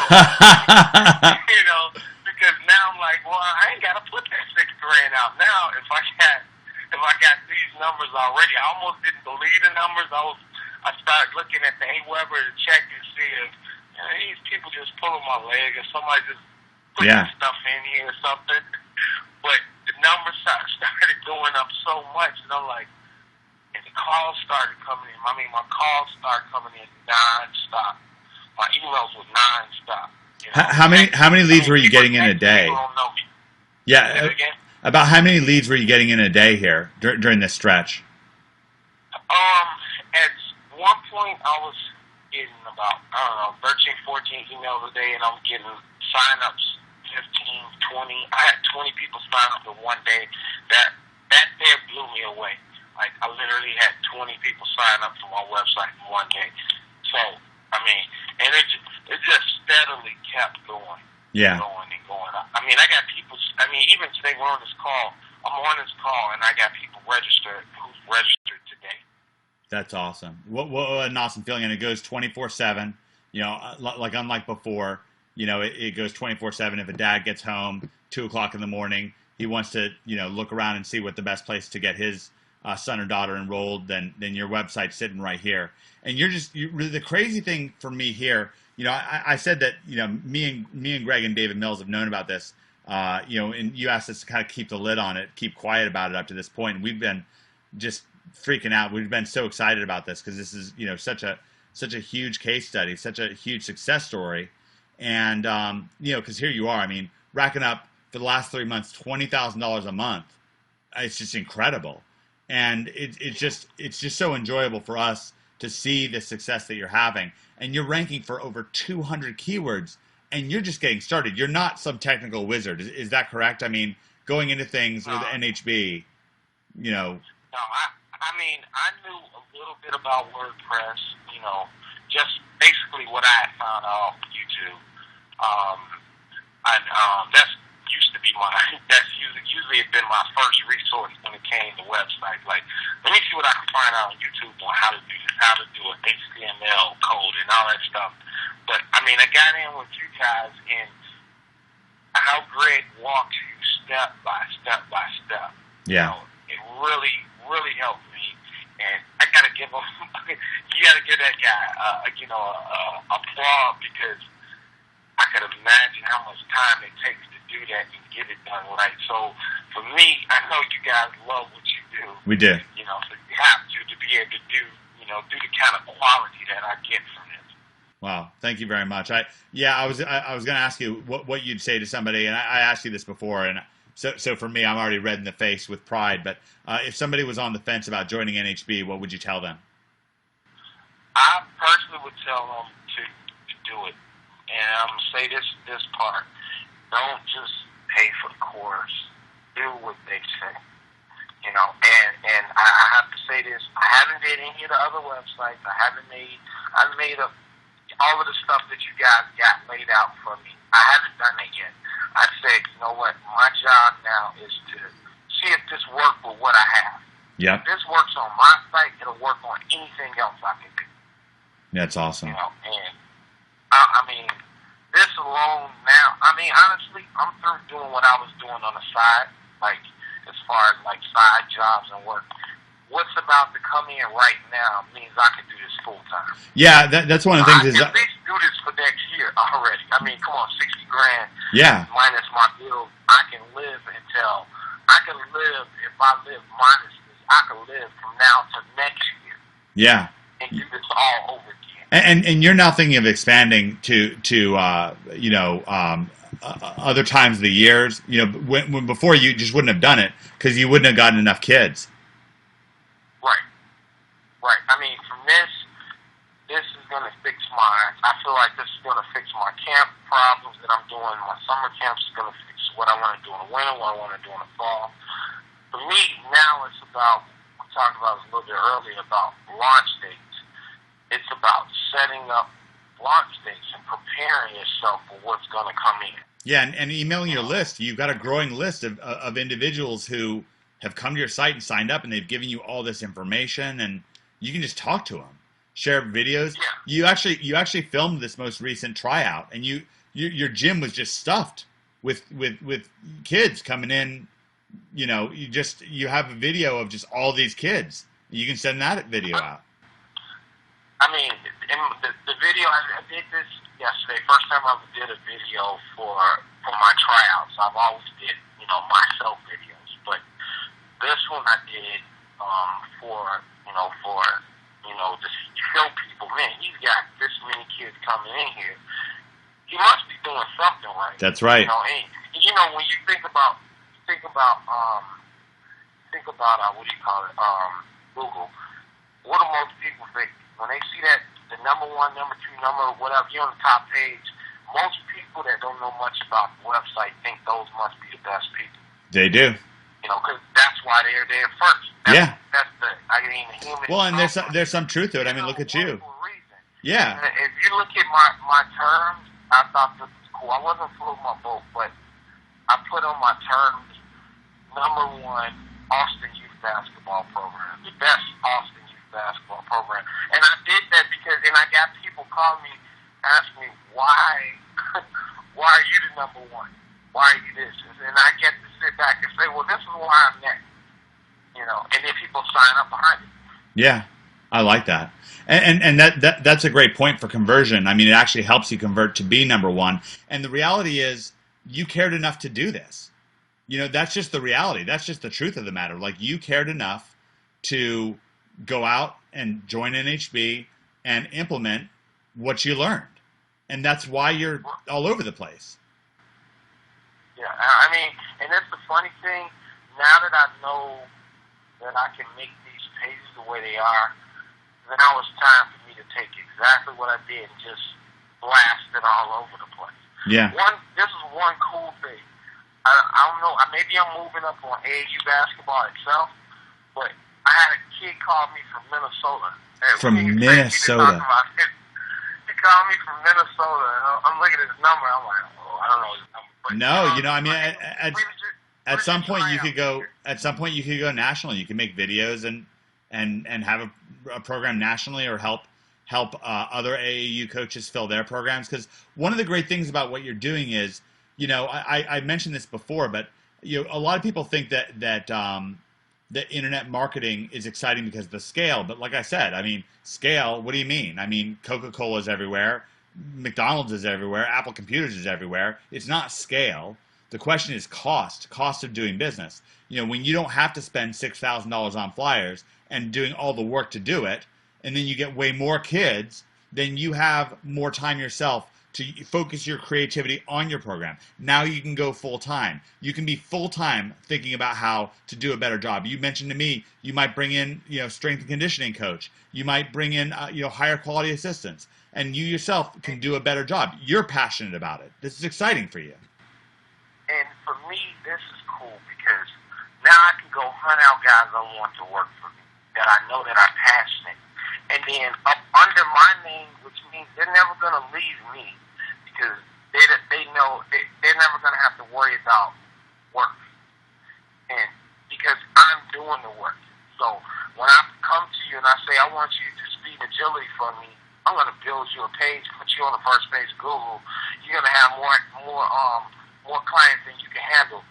Where are you going to go? Yeah. That anybody's going to do that for you. You're the one. You're the only one doing NHB. So that's. But I'm just saying, those people. I'm basically saying, you know what? I go look up the search terms for speed and agility or a personal trainer or whatever it is, and say, okay, you know what? I'm going to build a site, get me on the first page of Google, and this guy works for me or with me or however you want to call it. I'm going to give you more clients than you can handle. Are you ready to work? Yeah. You're never going to have to worry about this because I'm the guy doing Well, and that puts him in a position that he can do a better job with strength and conditioning, or being an assistant coach, or being an administrator. Like, because they're not having to do all these odd job tasks. They're not having to, take out the garbage, so to speak. They're getting to focus in on what they're good at, because you have built a more efficient business. So you really are set up to do a better job. Now, I said this before. This is wonderful for you, because now you can get more testimonials. You can get video testimonials with the kids that are coming in and share them, and you can share it with your email list that you're building bigger and bigger. You can mail that list for free, unlike before, where if you had a mailing list, it would cost you a lot of money, 40 cents a stamp nowadays. But I wanted to kind of wrap around, bring things full circle, because I pray about this stuff. I pray about your success, Lonnie. I pray about the success of NHBers every single day, about OMGers. I want people to have providence and success. It's very important to me. I feel very grateful and fortunate for the good things that have happened in my life. I'm very thankful to Jesus, and I feel like my life has been saved because of him, and I want other people to have as many opportunities as they can have. You were telling me about what you're grateful for. As I sort of restarted this interview, and I wanted to kind of wrap things around, bring things full circle. You were talking about the path that you took, because this is about the path that you took. This is about the steps that you've taken in your life, and where were you when you were a young man coming up in Chicago? Look, what were things like for you, and bringing things full circle now? You said you had some parting thoughts, and I missed most of them, so I wanted to wrap around to the very beginning. Well, I grew up in Chicago, and I was fortunate to be a pretty good athlete, where I didn't have to pay for anything, because people liked my talent enough to pick me up. I was able to go to private school because of that, and and just do some things that I wouldn't probably ordinarily been able to do, because I was talented enough to be able to do them. But because of what's going on now, I really feel like I can do the same thing. I'm getting these kind of massive numbers. I can see a kid who ordinarily couldn't afford to be in my program and say, you know what, I have sponsorship money for you. They don't know where the sponsorship money is coming from, but you can play for me. You can be in my program. You can go to all of my camps free of charge, because I know I have the money to make sure they're being in there, and I'm not looking at this from a standpoint, I got to make sure I'm able to pay the lights, pay whatever I'm paying to rent this gym, and for me, this is going to change the way I do things as far as my sports program, because of the way NHB has helped me along the way.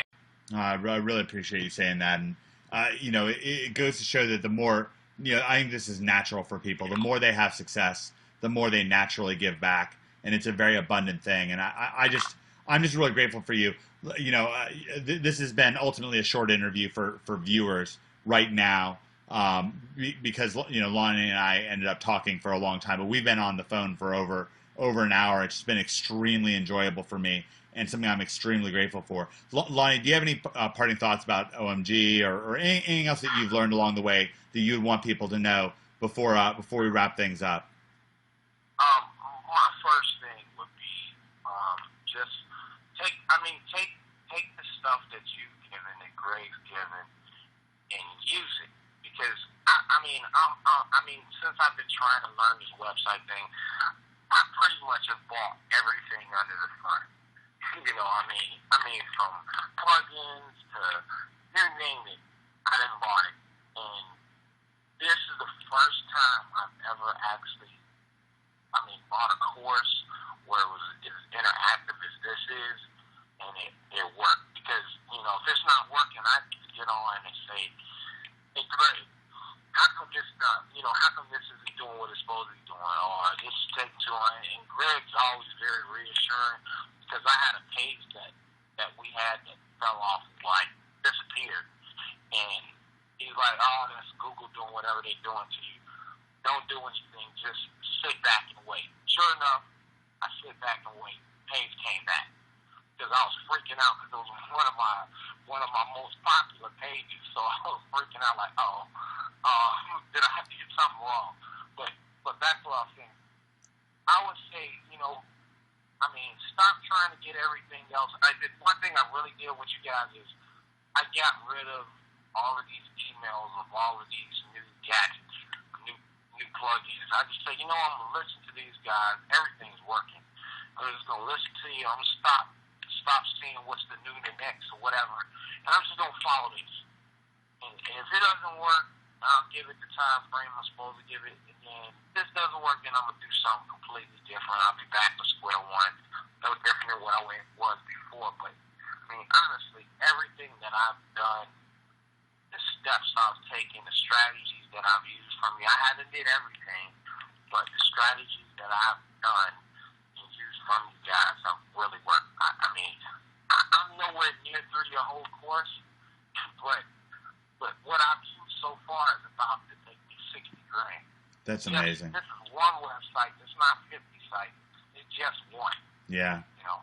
That's awesome. So, and so if I take that and apply that to all the other stuff, that you guys are doing, who's to say I can't make 10 sites that's 60 grand? No, there's nothing holding you back.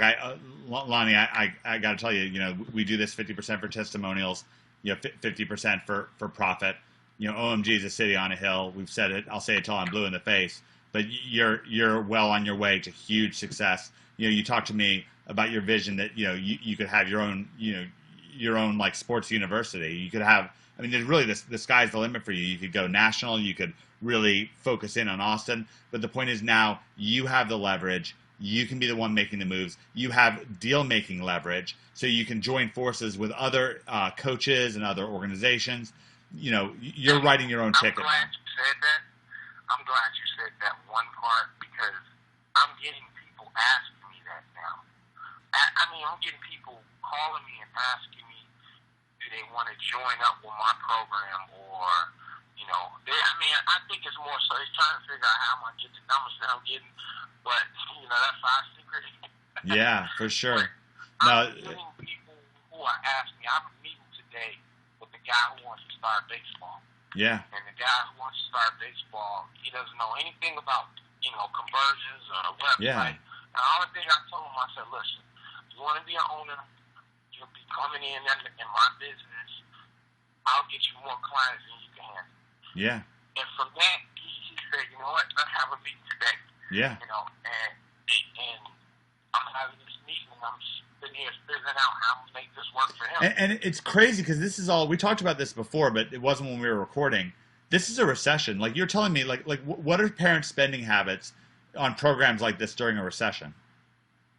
Well, when this goes on, parents usually taper back. They maybe pick one thing that the kid's going to do, and and that's about it. And my website's leveraging that, because I feel like because I'm in front of so many people, it's leveraging it. Coolest thing is when I had my speech yesterday at my tryouts, I said, can you guys raise your hand and tell me how many of you guys found out about my website online? Seriously, 90% of them. Wow, what a feeling. Seriously. I found your website. I found you. That means that every time I do this, I can expect not only my returning kids, but I can expect massive new people. Because people are always looking for it. Yeah, and you can be building your list and talking to your list just like I talk to the list. And I got to tell you, Lonnie, I think that this is so incredibly valuable for somebody watching it. I think that this is going to be life-changing for a lot of individuals. You're not just changing the lives of Austin youths, but also of online entrepreneurs that can think like, gosh, if this is going to work for basketball in Austin, how can this not work for me doing local marketing for somebody else? Which is one of the things. Yeah, how can this not work for real estate? If I do this, I'd still be a real estate agent right now. Yeah, exactly. That's what I did before I did this. Yeah. If I knew this, I'd still be a real estate agent, and I would crush them. Yeah. Flat out. I believe that I would crush. Yeah. Because I spent half my time trying to find leads, and they're all traditional ways of how to get leads and garbage like that. If I knew what I knew right now, I would flat out crush real estate. I love that. Seriously. Well, and because that, you feel like you can crush anything. Like, you feel like you're in the driver's seat when it comes to deal making. Both because you've got your meal ticket is already punched for the next year, anyways. Number one, Right. and number two, you've seen the results. You know you can do it again and again. You know you can put up site after site. You're already doing search engine domination. All that remains is for you to expand upon it and do more. Right. I mean, from this, honestly, if this keeps going the way it's going, I want to get my own facility. Wow. And I know getting my own facility, not because it's an overhead deal, but being able to house all my kids. Yeah, or partner with somebody who has their own facility on a side project like this, and I'm partnered with the guy who has his own facility now. Wow. And we've he's seen my numbers as well so far because we talk all the time, and like I said, he doesn't understand the whole. They don't understand the whole the setup of SEO, and I'm not going to tell them. Yeah. Because everyone's not going to shot myself in the foot. But I come into these places with so much leverage. There's 2 new places here that they're building facilities. I'm getting calls from them because they've heard about my program.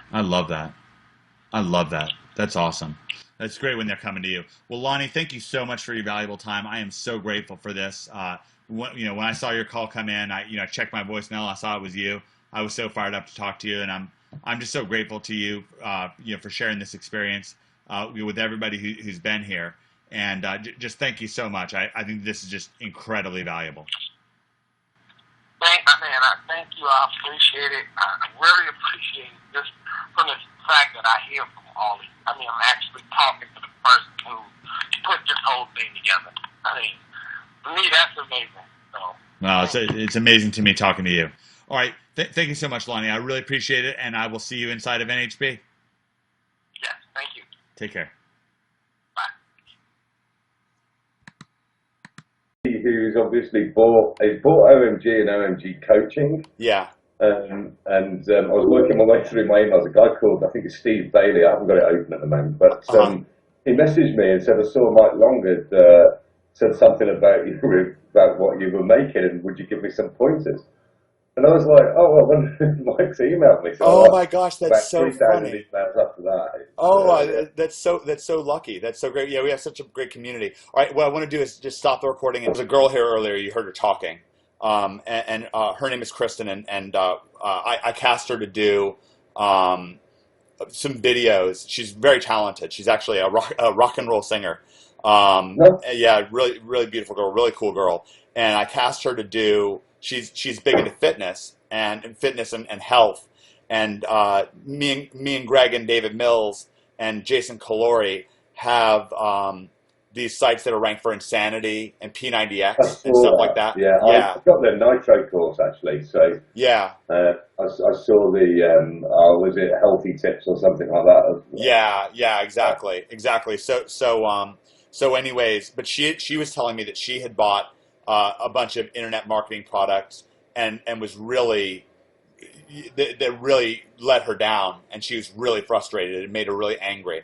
And it was heartbreaking for me, because it's so, because it is so possible to make money online, but then you buy a product that's bad, or incomplete, and it's just a mess. It's the whole thing's a mess.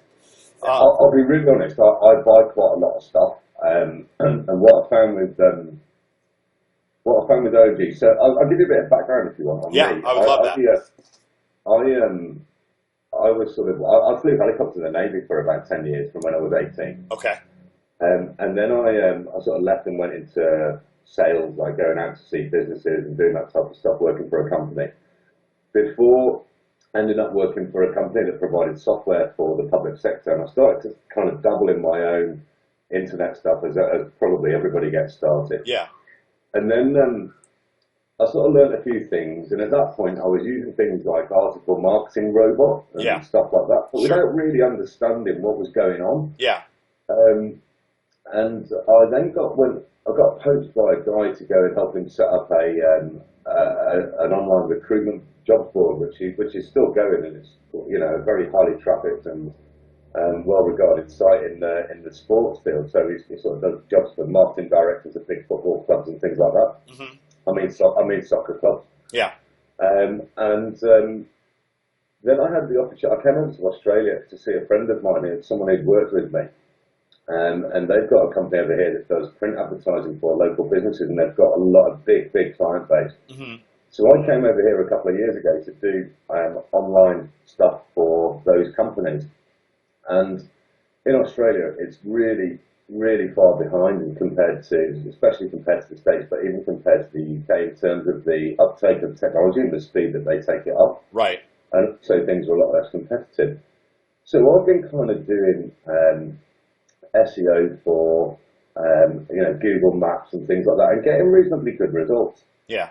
But about a year ago, 9 months ago, started to see some of the rankings slide, didn't really... Yeah, Penguin and Panda. There was more and more like spammy links and things like that. Yeah. And really trying to get, reading stuff about social signals and a whole host of stuff, and not really having a sort of overall plan for client sites or for my sites. And certainly giving the same sort of focus to on-page SEO that really I should.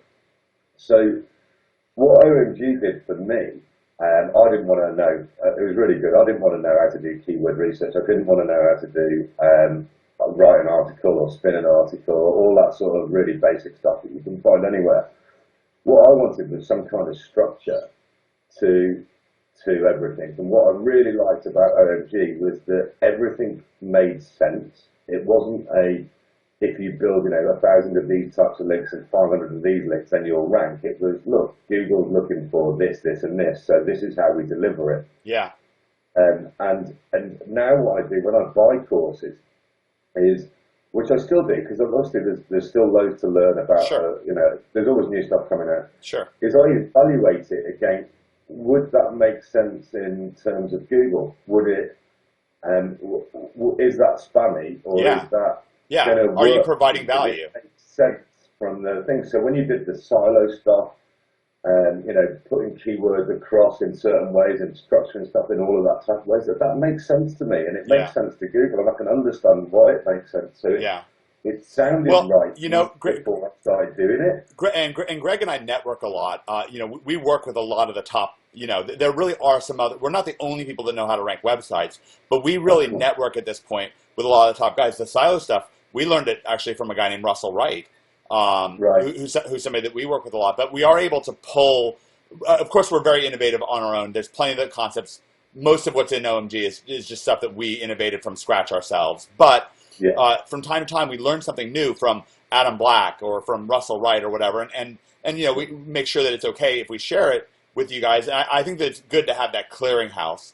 And you're absolutely right. It's brilliant of you to have that realization, because someone listening to this interview right now, just really getting Google is a business. Okay, it's not a not-for-profit. It's not run by the government. It's a business. It's run by people. It's I think last year maybe $60, maybe $70 billion in profit business, and the way they make that profit is through their paid advertising. And what makes that paid advertising possible is terrific organic search results, terrific free search results. So if you went to a movie theater, Greg wrote a post about this on our blog, omgmachines.com/blog. If you went to like a movie theater and all they did was show you advertisements, you would leave. It would be ridiculous. You wouldn't go, And so Google knows that. What they need to do, and what happens is when good movies come out that excite people, like whatever, Lord of the Rings, or I guess there was a big movie a couple years back called Avatar. When good movies, like G.I. Joe is about to come out. I'm really excited about that. Me and David Mills are excited. We're going to go and see that. Then when good movies come out, people go and they uptake things, and that's so it sounds like that really clicked for you. Yeah, it did, definitely. And you know, it all works. The structure of the pages, it makes sense what to include. I use a lot of the tools that Greg used, not all of them, and I use a couple of other things as well. So I use Unique Article Wizard and Social Monkey. I think those two tools are both really invaluable. And I sort of mix that up with some other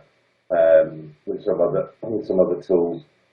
But by the way, now we're recommending, just to make a quick note, we're actually now recommending that people use more and more, and this will be a good tip for you. Magic Submitter right now we think is a top new tool, and the way that Greg is using it is really terrific. So that can be really great. In a lot of cases, you can just replace Social Monkey with using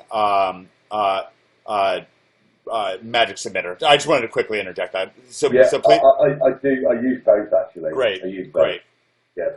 I do. I use a Magic Article Submitter, and I spread stuff over a really long period of time. Usually, like build big campaigns and then leave them for like 60 or 70 days to run. Great.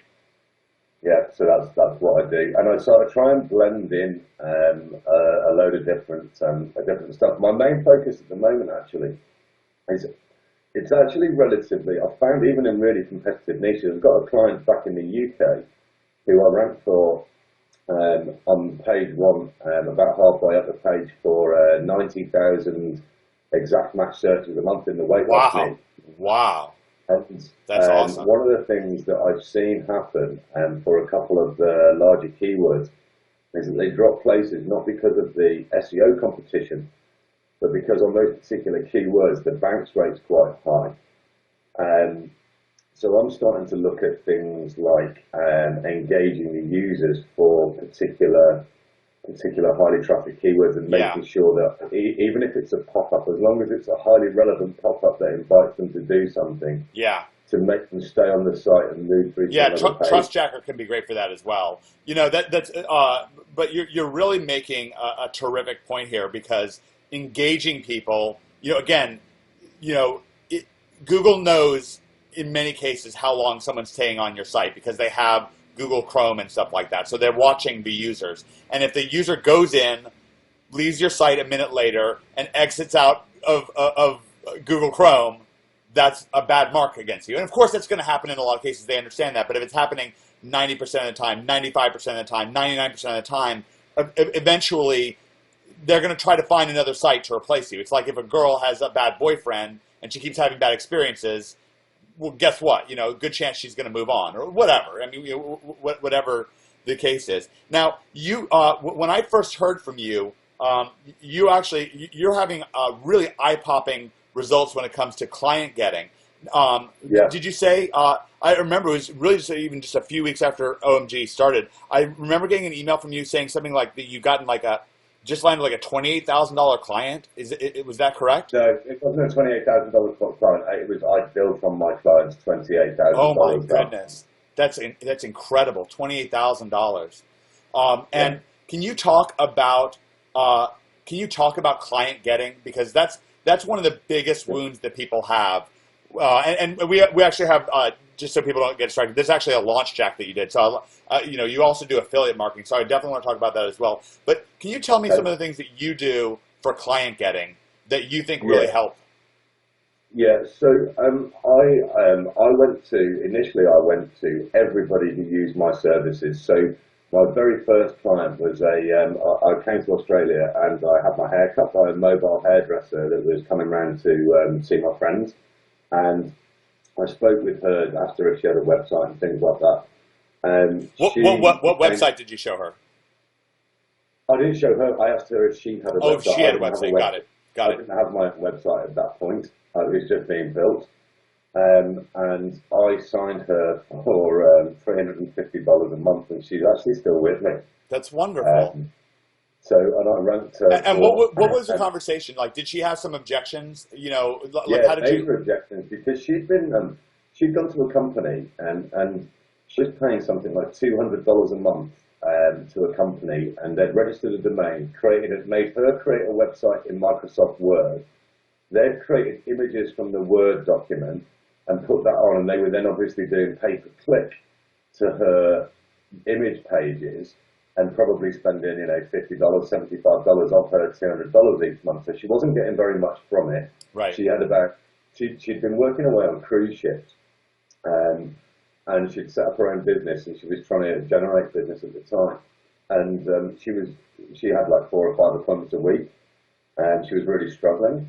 And literally within about a few days, I claimed her Google Maps listing, and obviously a lot of hairdressers don't sort of go on and do a load of online marketing. So I got her ranked within a few days, like #1 on Google, and she stayed there ever since. Yeah. So that was eye-popping, and that's the kind of thing that you can, if you're looking for rapid results, you can also do stuff like YouTube and get results pretty rapidly. Places and YouTube are 2 really good things to get things going, because of course with a blog, sometimes it's going to take a little bit longer. We don't want to be as aggressive with a blog that's a little bit longer standing. I didn't do anything aggressive with that. It was just that it was a relatively low competition. Yeah. And her main objection was that it was $350 a month, because up until that point she'd been paying $200 and wasn't really getting much from it. And so I had to go back to her and said, "What is that? 2 or 3 clients. That's what I've got to get you a month in order to pay for myself." Yeah. And that was my very first client. But then I came across clients all over the place. So I came across a lawyer that I used to do something with my house, which led me to somebody else. Somebody had some building work done on one of their houses, one of my friends, and I got that builder who was so impressed, he referred to me about 10 clients in the space of a month. That's incredible. Because it really does snowball. Now, what are some of the things that you did? How did you land the lawyer? Like, what were some of the things that you remember specifically from the conversation? Maybe objections that he had. How did you even broach the subject?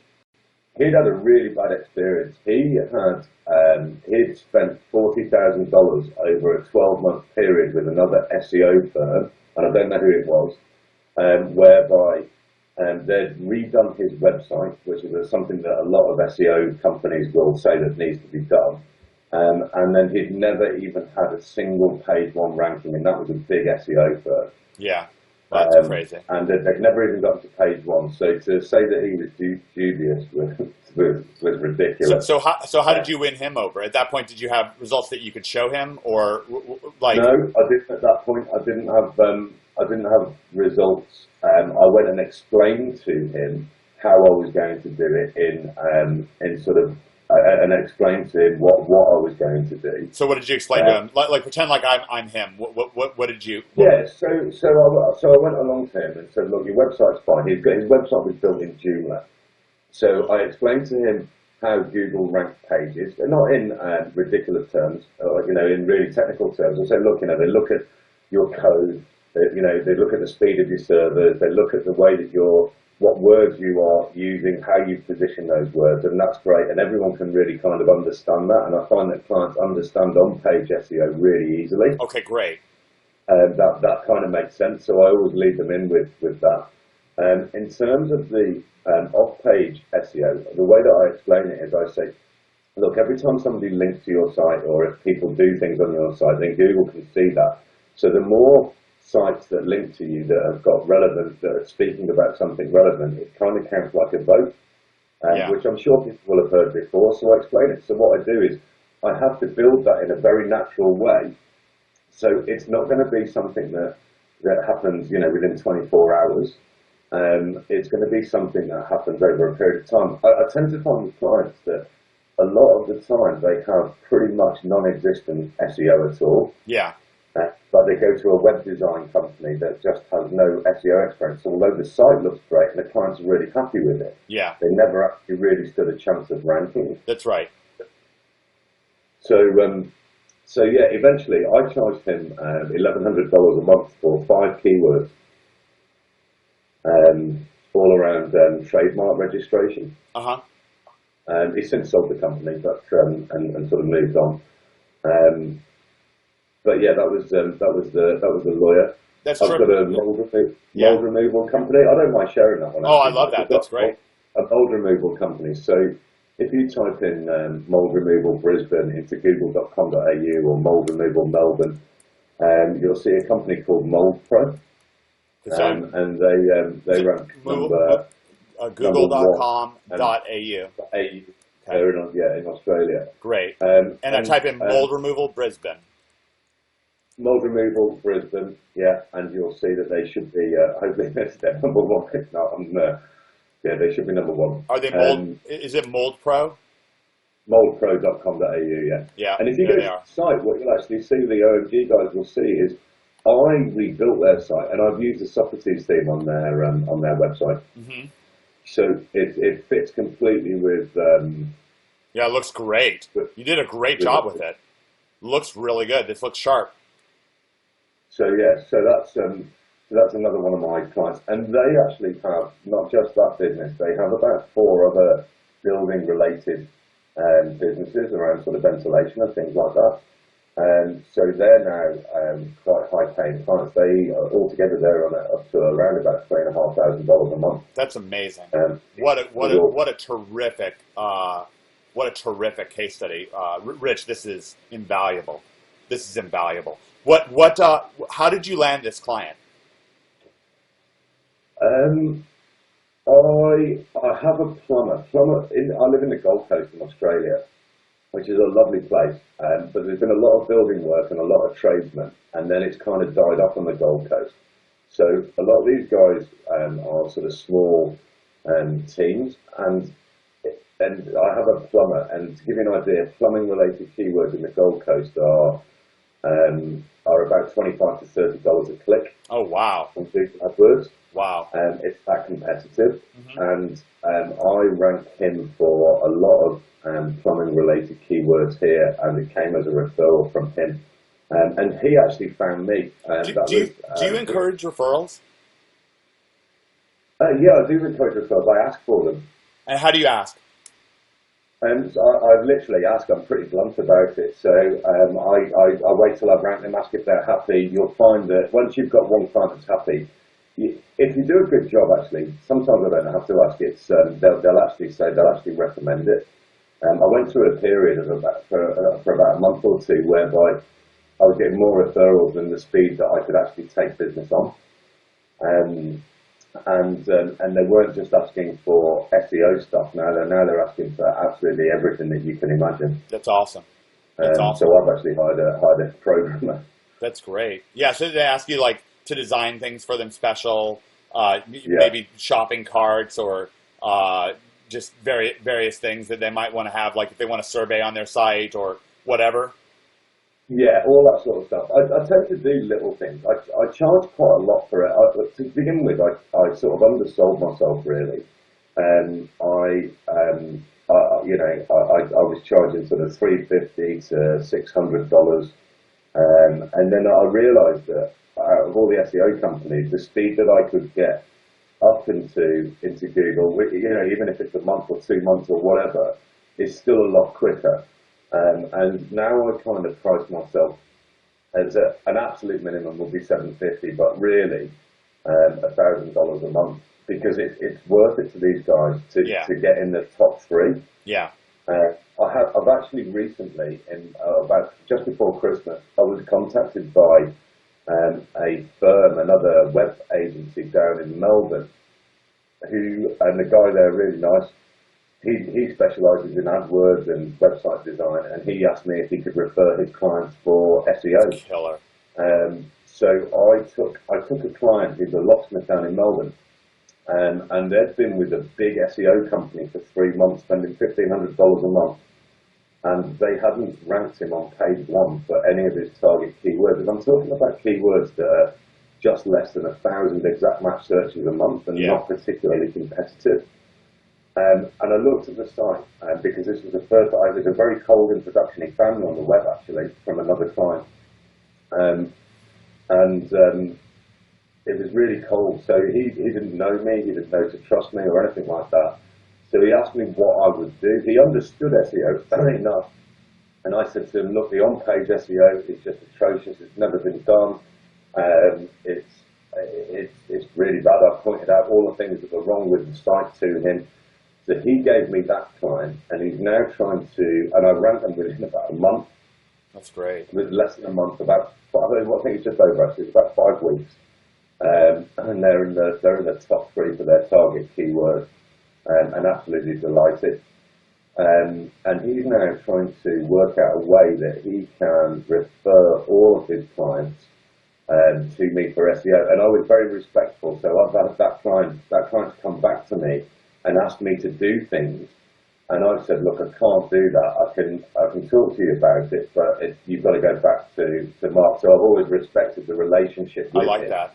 That's smart. But I think there would be an opportunity if you wanted to do things. I think there'd definitely be an opportunity working or outsourcing for other agencies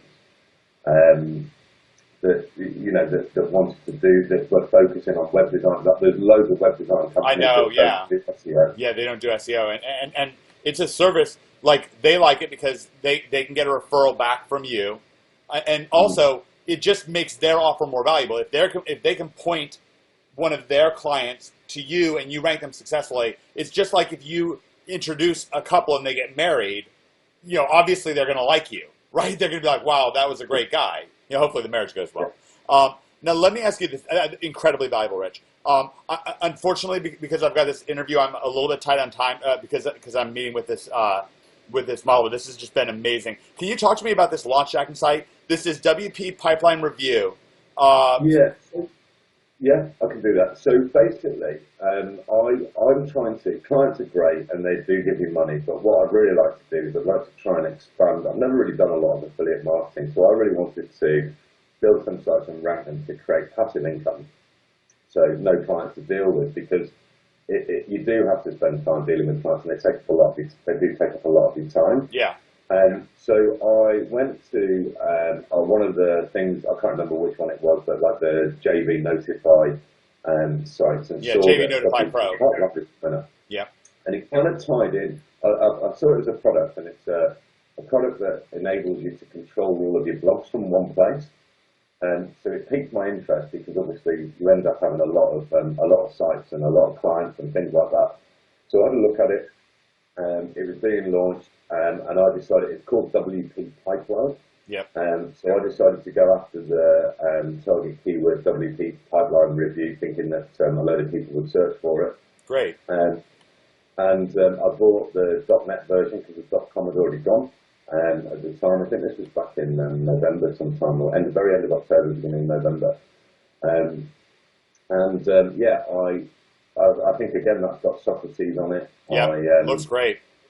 I did a quick video, a review video, I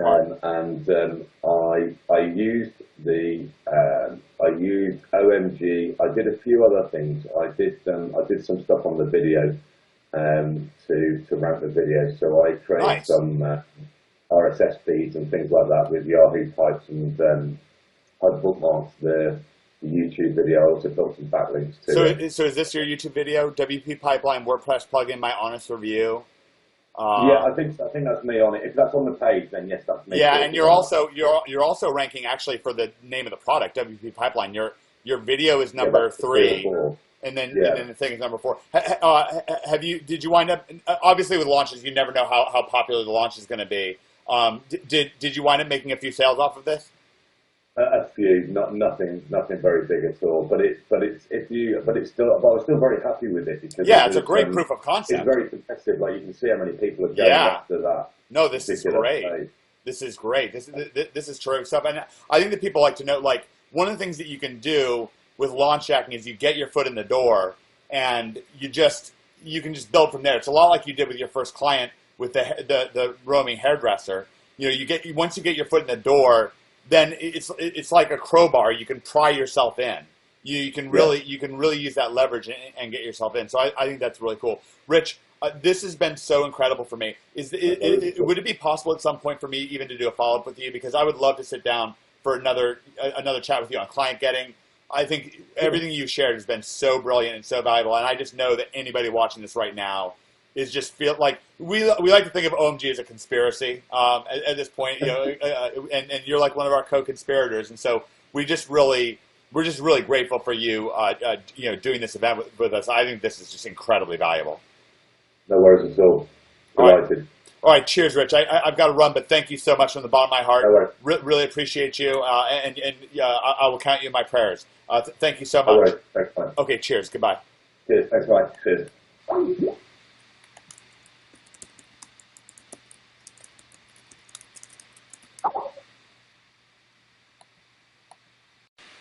All right, this is Mike Long here. I am stoked to be here with Stephen Shea.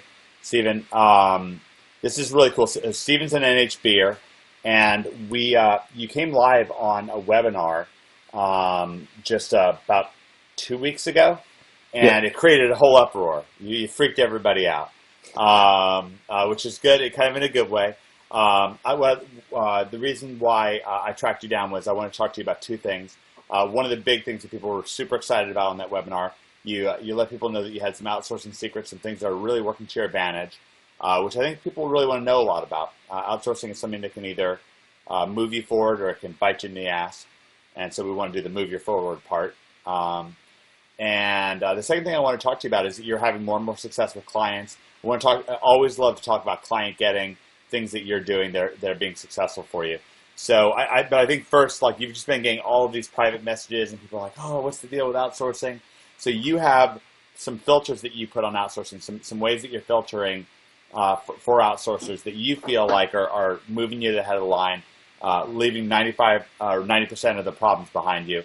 What are you doing that you think is especially helpful? A couple of things I'm doing just over the last, I'll say, 2 years, just playing around online a little bit. Actually, basically the last year since I've been outsourcing. Here and there, I just picked up little tidbits on ways to make it quicker and basically to filter out about 90% of the static that you get online when you go onto Odesk or Freelancer or, Rent-A-Code or one of these places.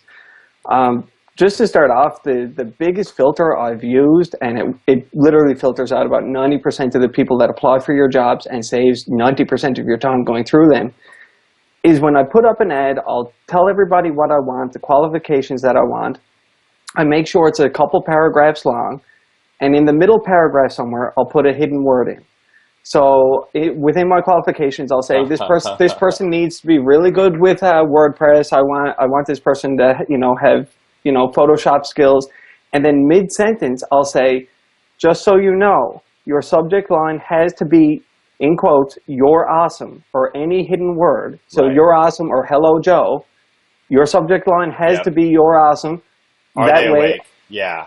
That way I will read your message. If "you're awesome" is not your subject line, I will not read your quote or your offer. That's great. And when I go down through all my offers, depending on the job, but I find usually if you put up an offer or a job, within a day you have anywhere between 80 and 120 responses.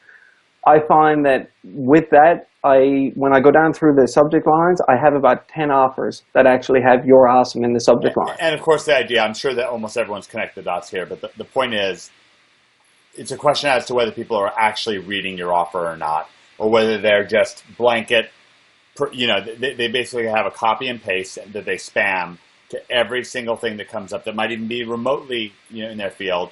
Whether you have somebody who's reading your stuff, taking their time to look through things. Are you potentially filtering out some good people? Yeah, of course you're filtering out some good people. But more importantly, you're filtering out people who aren't, like, at least the people who are looking at you have paid attention, they've raised their hand That's right. for a reason.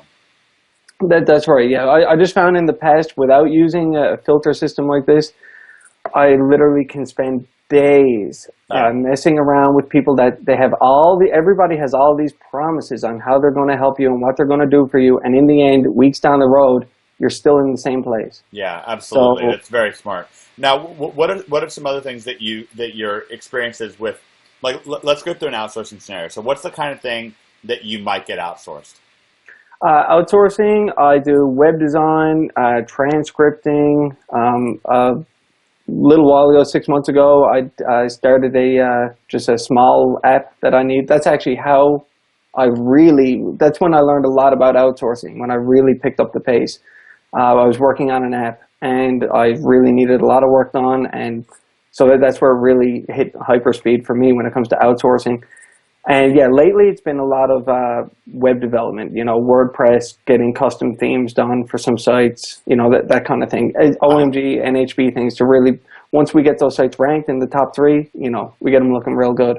Yeah, that's great. So let's talk about that. So let's say you have a client, and let's say it's a lawyer, and you get their site ranked. You're in the top 3.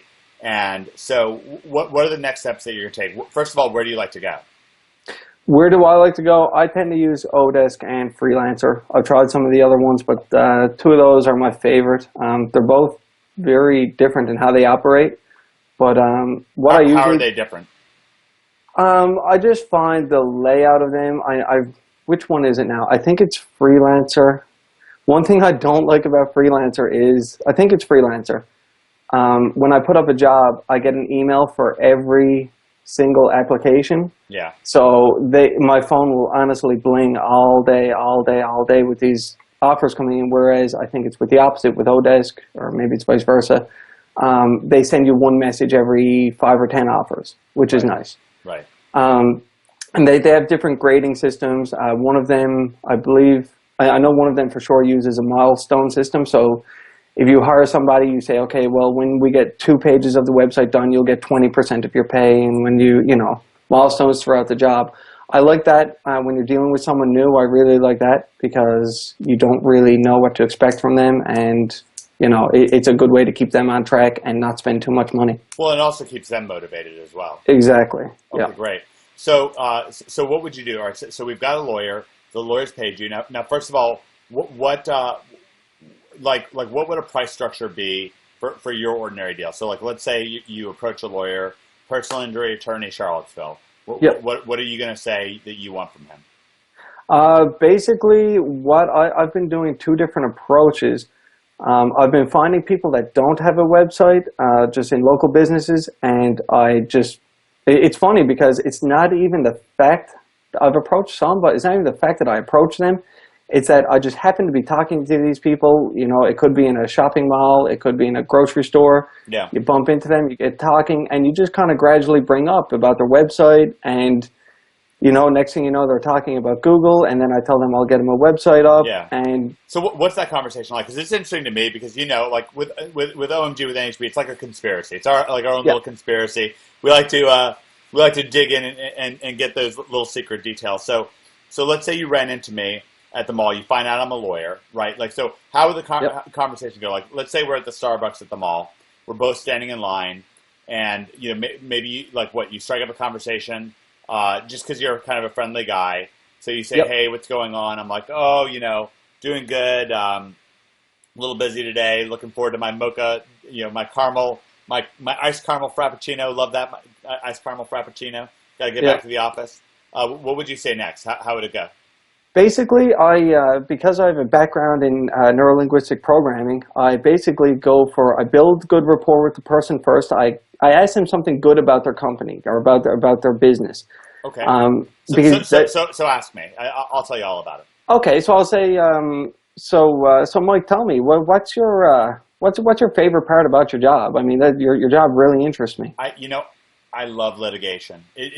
All the paperwork and stuff like that. It's not the reason I got into it. I always, I loved watching the lawyer shows when I was a kid, LA Law or, Matlock or whatever. And, Perry Mason. I love that moment, the trial, whatever it is. I love litigating. Okay. Awesome. So, I mean, in litigation, where do you get most of your customers from? Where do your customers come into your business and how do they find you? Well, we do all the traditional stuff. We run ads. I have billboards. Maybe you've seen them out on the side of the street. Yeah, they're pretty expensive. I'm pretty sure.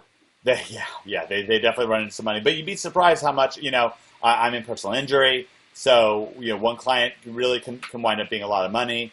And it's kind of traditional ways of getting out from people. I do get some referrals from other lawyers as well. So I have a few different ways of doing it.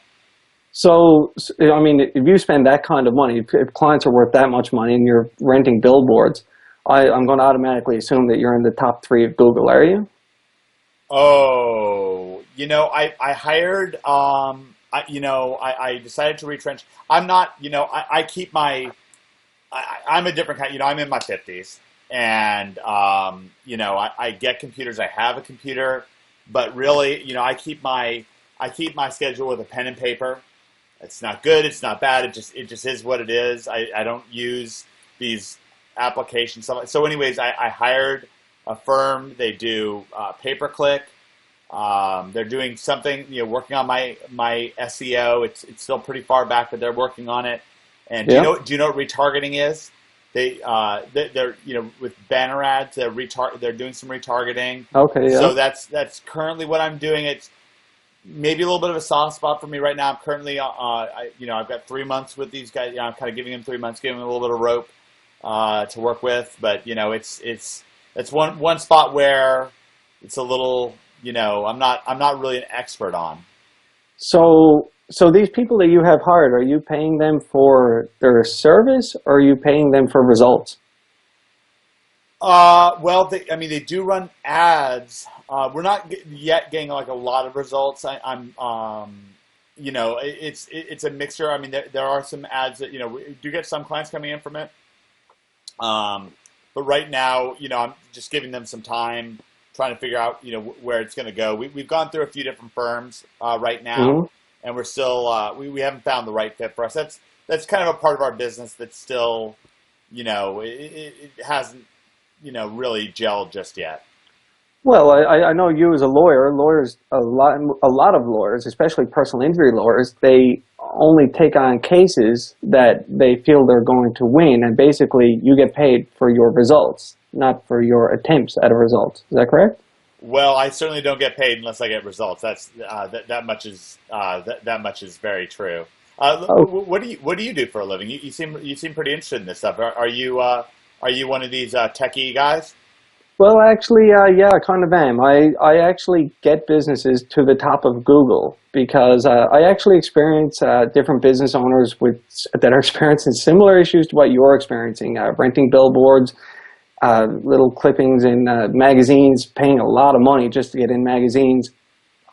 And the thing you don't realize is you're paying all that money, but the places you're advertising are not really targeted. Everyone that drives by your billboard, about 1 in every 100 may be interested in your services. Right. What I do is I get your online billboard, a nice website or multiple websites for you, ranked to the top of Google.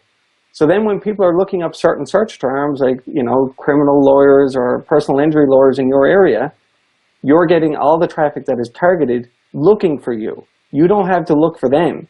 They're looking for you. Well, how much does that cost though? Because I'm already paying an arm and a leg to this other people, and it's we've tried a few different we've tried different people. Well, I mean, we could sit down and go over multiple keywords you want to go after. We could go after a large base of customers. It depends on how many customers you want. Do you want a lot of customers? I mean, of course, I can I can handle a lot more than we're getting right now, and yeah, for sure, of course.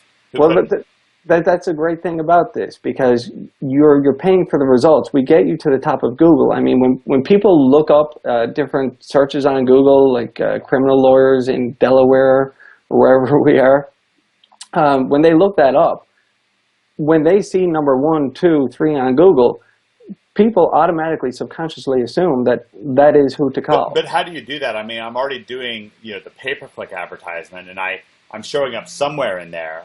Well, and I'm doing the retargeting. That's the thing with pay-per-click. Pay-per-click gets you at top, but there are different statistics. The highest and the lowest statistics I've heard are 15 to 17% of people actually notice the pay-per-view ads or pay-per-click ads. Everybody tends to go for the organic ads, all in the white. So that's what I do. I mean, the organics are those are the free white ones. Exactly, they're the white ones. They're the natural websites. I mean, me personally, when I do a search, I don't even notice the yellow ads. No, I don't. And most people don't really notice them either. Now that you mention. So how that's where the pain is. How do you expect your customers to notice you there if you don't notice anyone else? Yeah, but I'm not there. I'm on like the 7th page or something like that. I'm not in that. I'm not in that category. And I've tried I've got a pretty good looking website, but that's not where it's displaying. It's not in the look, it's what goes on behind the scenes. It's what we do for you, for different techniques we have for getting you to the front page ahead of your competition, so you're the new one on the block. You're number one on Google if you want to be number one on Google, and now everybody's coming. How much does it cost to be number one? How much does it cost to be number one? It all depends on what your needs are. It's when you compare it to billboards and paying somebody to be on a 7th page. When you're paying someone to be on a 7th page, you're just paying for a service. You're not actually getting a result. Right. When we get you on number one, page one, you're getting. Let me ask you this. Right now, I'm paying $2,300 a month. If I paid you $2,300 a month, would I be number one? If you paid me $2,300 a month, we would have you number one. Guaranteed. Well, I would have you in the top 3, and if you really needed to be in number one, we will get you in number one. We meet your needs, and if we don't get paid. So you work based on the performance? That's right, just like yourself. Now, would you have to work on my current website? Because right now I'm locked into a 3-month contract. No, we actually create websites for you that, if you want to, they can help promote your current website. But am I allowed to have more than one website? You are allowed to have as many websites as you desire. Okay. All right. So that's a benefit to this. What happens is, if you just want to start, we have clients that start out with 3, 4, 5 websites, and they want them all ranked because they want to own the top fold. That's the first couple ads or the first couple of websites. So you're ranking more than one website? Yes, that's right. We have. Is that even possible though? Because I just want it for my one business. I don't have 3 different businesses. No. Well, here's the effect. Imagine going on Google and you're looking up, so let's say you're a lawyer, let's say a pipe breaks in your house, so you're looking up plumber in Delaware. So we type in plumber in Delaware. Now you have a choice. Most people tend to go with one of the top 3 choices in Google. That's who they'll end up going. Sure. So if you own websites 1, 2, 3, 4, and 5, and these are all different looking websites, but they all point to your services and talk about how good your services are, think about what percentage of those customers do they allow that? Yes, they do allow that. Okay. I didn't know that. We should definitely take a meeting. For sure.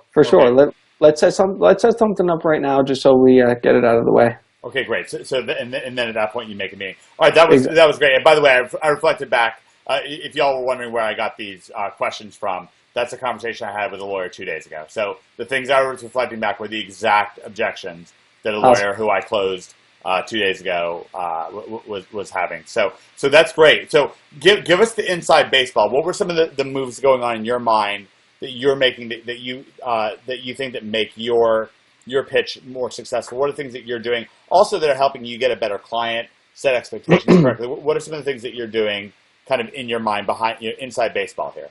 To sum it up real quick, what I basically do is first, like anybody, you want to build rapport. So you want to talk about one of the positive notes. What does rapport mean? Obviously, I know what it means. Okay, rapport is building it's almost like a relationship, but it's trust. It's when you open up a little bit more and, you get on a deeper level with somebody. Yeah. So you ask them about something good in their life because that is the image most people do want to portray in public. So that excites them. They get to talk about a good part about themselves. And then when they get to talk about that, they have a little bit of a connection with you. Yeah. Then you ask them, this is one thing that I do in a lot of different, so I also used to do hypnotherapy in the past.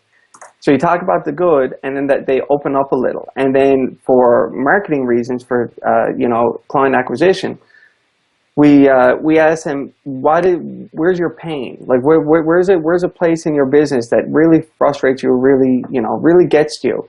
And it's always money related, which is great. And usually, usually it's getting more clients. I mean, it's almost always getting more clients. Exactly. Yeah. Exactly. So you dig into that pain, and I call it the pain trigger. So if somebody might say, I'm having a hard time online, and what you do is you don't just leave it at that. You dig into it. You say, okay, so how does that make you feel? I mean, think about your competitors that are in the top 3.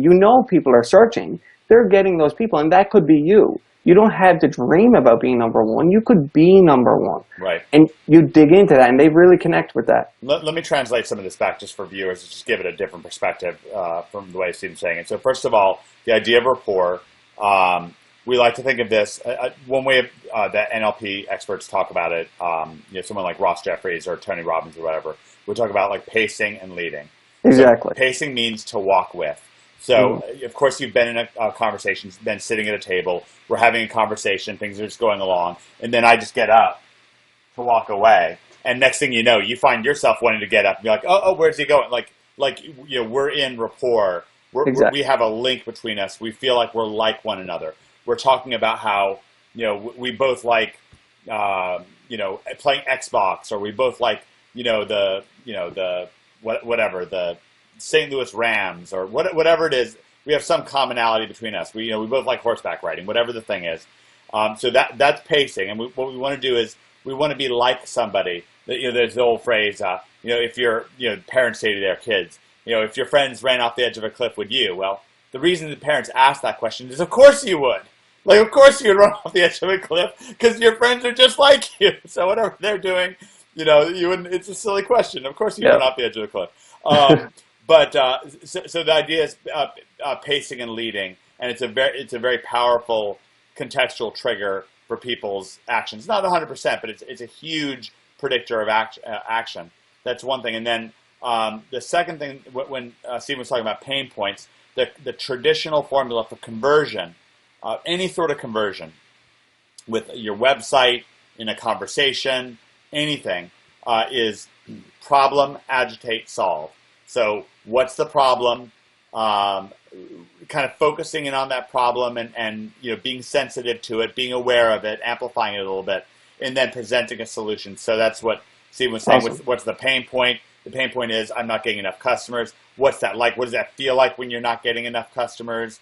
Doesn't it drive you crazy? The bills come in and you just go nuts. It doesn't have to be that way. You can be number one on Google and be getting a flood of customers. You could be number 1, 2, and 3, and they're coming in, and those people know that they want your business and so forth. So that's a three-step thing. Now, let me ask you this. So at the point where you get my website ranked number 1, now you're going to go to Odesk and Freelancer, and what are you going to tell that person? We know your trick about saying, okay, use this keyword. I want to make sure that you're awake. I want to make sure you're checked in. What are Can you tell us what kind of a job you describe, just to give people who are watching a baseline? What would you say to people to design a theme or so forth? Okay, so basically, right before you write your ad, there's usually a section where you put in that different qualities that the person you're looking for, what they need to have. So I'll put in WordPress, CSS, Photoshop, whatever it is your needs are. WordPress, CSS, Photoshop. Got it. Make sure you put English in there if English is your main language. Sure.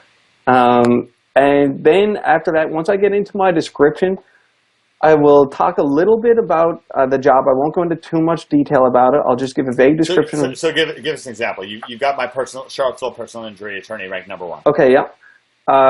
Okay, I need a website done. This should be fast and easy. This is one I always say that. This should be fast and easy, because this causes people to bid a little lower and they want to impress you. So because when they hear fast and easy, they're like, okay, I can do this. Sure. The other good thing about saying that is when you say this should be fast and easy, it filters out the less confident people. Right. Because they feel like they might not meet the criteria, and I like to think that they don't bid. Right. And then I'll go on and I'll say, okay, so you need to have all the qualities that I already listed. I'll throw in that, the hidden word. Yeah, the stop word. Yeah. Exactly. And then I'll close up with what kind of qualities I'm almost looking for in the person, I won't say personally, but I'm almost using this to connect with them a little bit, and I'm closing up on all the qualities again for the job. So what are those qualities that you go for? I want somebody who values creating a great relationship, so we can hopefully end up talking on Skype as you do the job to make your life easier and my life easier. So there's less conversation going back and forth over days instead of hours, and you just talk like that. And I just say that I want someone that realizes that a quicker job means more work. Right. So that's a huge thing. So they're not trying to draw it out. Exactly, because sometimes they think that this will be the only job. But if you let them know that you're looking to create a long-term relationship, they're more likely to do it quick and create a good relationship with you. Got it. I love all those tips. Okay, so what have so then what's the next step? So you filter through some stuff. Yep. You find some people that generally that you feel like fit the bill. Certainly, you're going to look through their portfolio. Yep. Okay. Yeah. What things are you looking for in their portfolio? In their portfolio, I'm looking for a lot of relevant projects because I find sometimes people will bid and they'll pass all the filters, but then I can't remember which one now. One of them uses a pie chart of where your qualities are. So it'll say that you spend 15% of your time working on web design and 20% in Photoshop, yada yada yada. But what I look for, depending on the job, one thing is the hours served. So how many hours you've done just working for Odesk or working on Odesk. If it passes a certain amount, if you see somebody with in the high hundreds or thousands of hours, that's usually not a person. That's an agency. Okay. So that's an agency somewhere overseas that has a lot of people working for them. Some people they avoid these agencies. Sometimes I go for them. That can be an advantage because these agencies, they have what you call a bench. It's basically a pool of workers that are always working. But sometimes if they don't have enough projects, they're sitting on the bench. So you can negotiate with these companies because they do not want people sitting on the bench, and they usually do have some sitting. So if you can get into a negotiation with an agency, you may be able to get your job done for 75, maybe 50% or 75%. And at least you can have that sensibility to know, well, okay, if it's thousands of hours, probably an agency, or at least ask them. Exactly. Are you an agency or are you an individual? And then you know what you're dealing with, and you can then make decisions based on that. So then, once you've made your determination of the kind of person that you want, you've hit your sweet spot. Then how would you then describe that job, that Charlottesville personal injury attorney? What would you then say to the final? Of course, we already know that you're going to go back and forth by Skype to fine tune things to get things straight. But are you going to show them examples of what you want, or like how is it? Do you look through their portfolio and describe based on their portfolio? How would you then term the job for them? At this point, if I'm using WordPress, I may show them the website for the theme that I intend to use, if I intend to use a theme. So will you use something like Catalyst or something like that and say, hey, I want you to take Catalyst Tuscan and do it up on that and make that look much better? Is that, do you usually start them within guidelines so it kind of streamlines things? Yeah, exactly. I'll show them Catalyst. I find I've just started with Catalyst recently, and I absolutely love it. It's very versatile. Yeah. So I'm actually working with a guy now, and we're really going heavy with Catalyst. And yeah, so I'll show them usually the theme itself on the company's website, the actual Catalyst website. I'll show them and let them go over it and see an introductory video. Tell him what he thinks, and they're usually okay with that kind of thing. And then I'll say, how comfortable are you with working with this? And usually they're good. And then we take it from there, and I may show them, if I want a custom theme done, I will show them the type of look I'm looking for, maybe compared to one of their websites in their portfolio or a website I have. Or if I'm looking at using a specific skin, then I will show them the type of skin I'm looking at. And I find skins are really good. I'm getting pretty good at doing the skins myself now. Yeah. But I find the skins are really good because if you're new, you already know the look you're getting, and if you're using an outsourcer, they can have the website done quickly. Yeah, for someone watching right now, one of the reasons why I'm drilling down so deep in this is something that Stephen has a lot of experience in. Now when he goes back to find somebody to design an app for him, a plugin for him, he's going to use these same ideas, these same guidelines. The nomenclature is going to be different. The result's going to be different. But the meta ideas, the ideas underneath those ideas. For example, if you're recruiting for a college football team, and you find out that you can recruit an all-star power forward from a school that just didn't even have football, but he's just a super duper great basketball player, and you're like, hey, I can turn this guy into a great tight end. He's a really great athlete. He can jump like crazy. He's got great hands. He can handle the ball really well. So, he's got that deeper kind of talent. or when it comes to programming. If you've got a great programmer, he can usually move from one language to another. So these same things, if they're a communicator, they're a communicator. That's great. If they're good with graphic design, they'll be able to do graphic design in for a relationship advice site or for a lawyer site, what have you. Or if they're like a children's animator, then maybe they're not. Maybe that's not a good correlation. But these are some of the things that we're looking for. So tell me what kinds of things. I know that recently you've been kind of picking up steam. What are some of the results that you've been getting recently with your NHB experience just in the last month or so? In the last month or so, so I actually joined back in, I was in the first group in NHB. Awesome. But some personal stuff came up in life and I fell off the map until a little while ago. And about a month ago, I started to focus back on internet marketing. And since I really started to take it seriously and just move forward with it, it has just really taken off. In the last, on the last webinar, I told a couple of websites. Since then, I've closed, now today I've closed 6 deals altogether. So it was 2 before, and now I've closed 4 since. So you closed four deals in the last 2 weeks? Yeah, 4 deals since our last webinar. So what are those 4 deals that you've closed? It's funny because they're all starting, except for one, they're all starting similar ways. I'm just finding people that don't have websites. I'm offering to build them websites, and now quite a few of them, most of them, once I lock in the deal to build a website, they realize in the beginning, because they don't have a website, they don't understand the value. They're not thinking about traffic, yeah. Exactly. They're not thinking about it. But then once you say, okay, when I get your site ranked, would you like SEO done? Would you like me to get you to the top of Google? And it clicks in, and then I explain the value of their competitors. And you've also shown them a great-looking website, so that's exactly. exciting. Then they feel like you're competent. You get the job done lickety-split. It takes you no time. You have these themes and this ability to like bang things out. So what are the deals now? How much are you charging to put together a website? The first deal I did, I believe that was $550 or $650.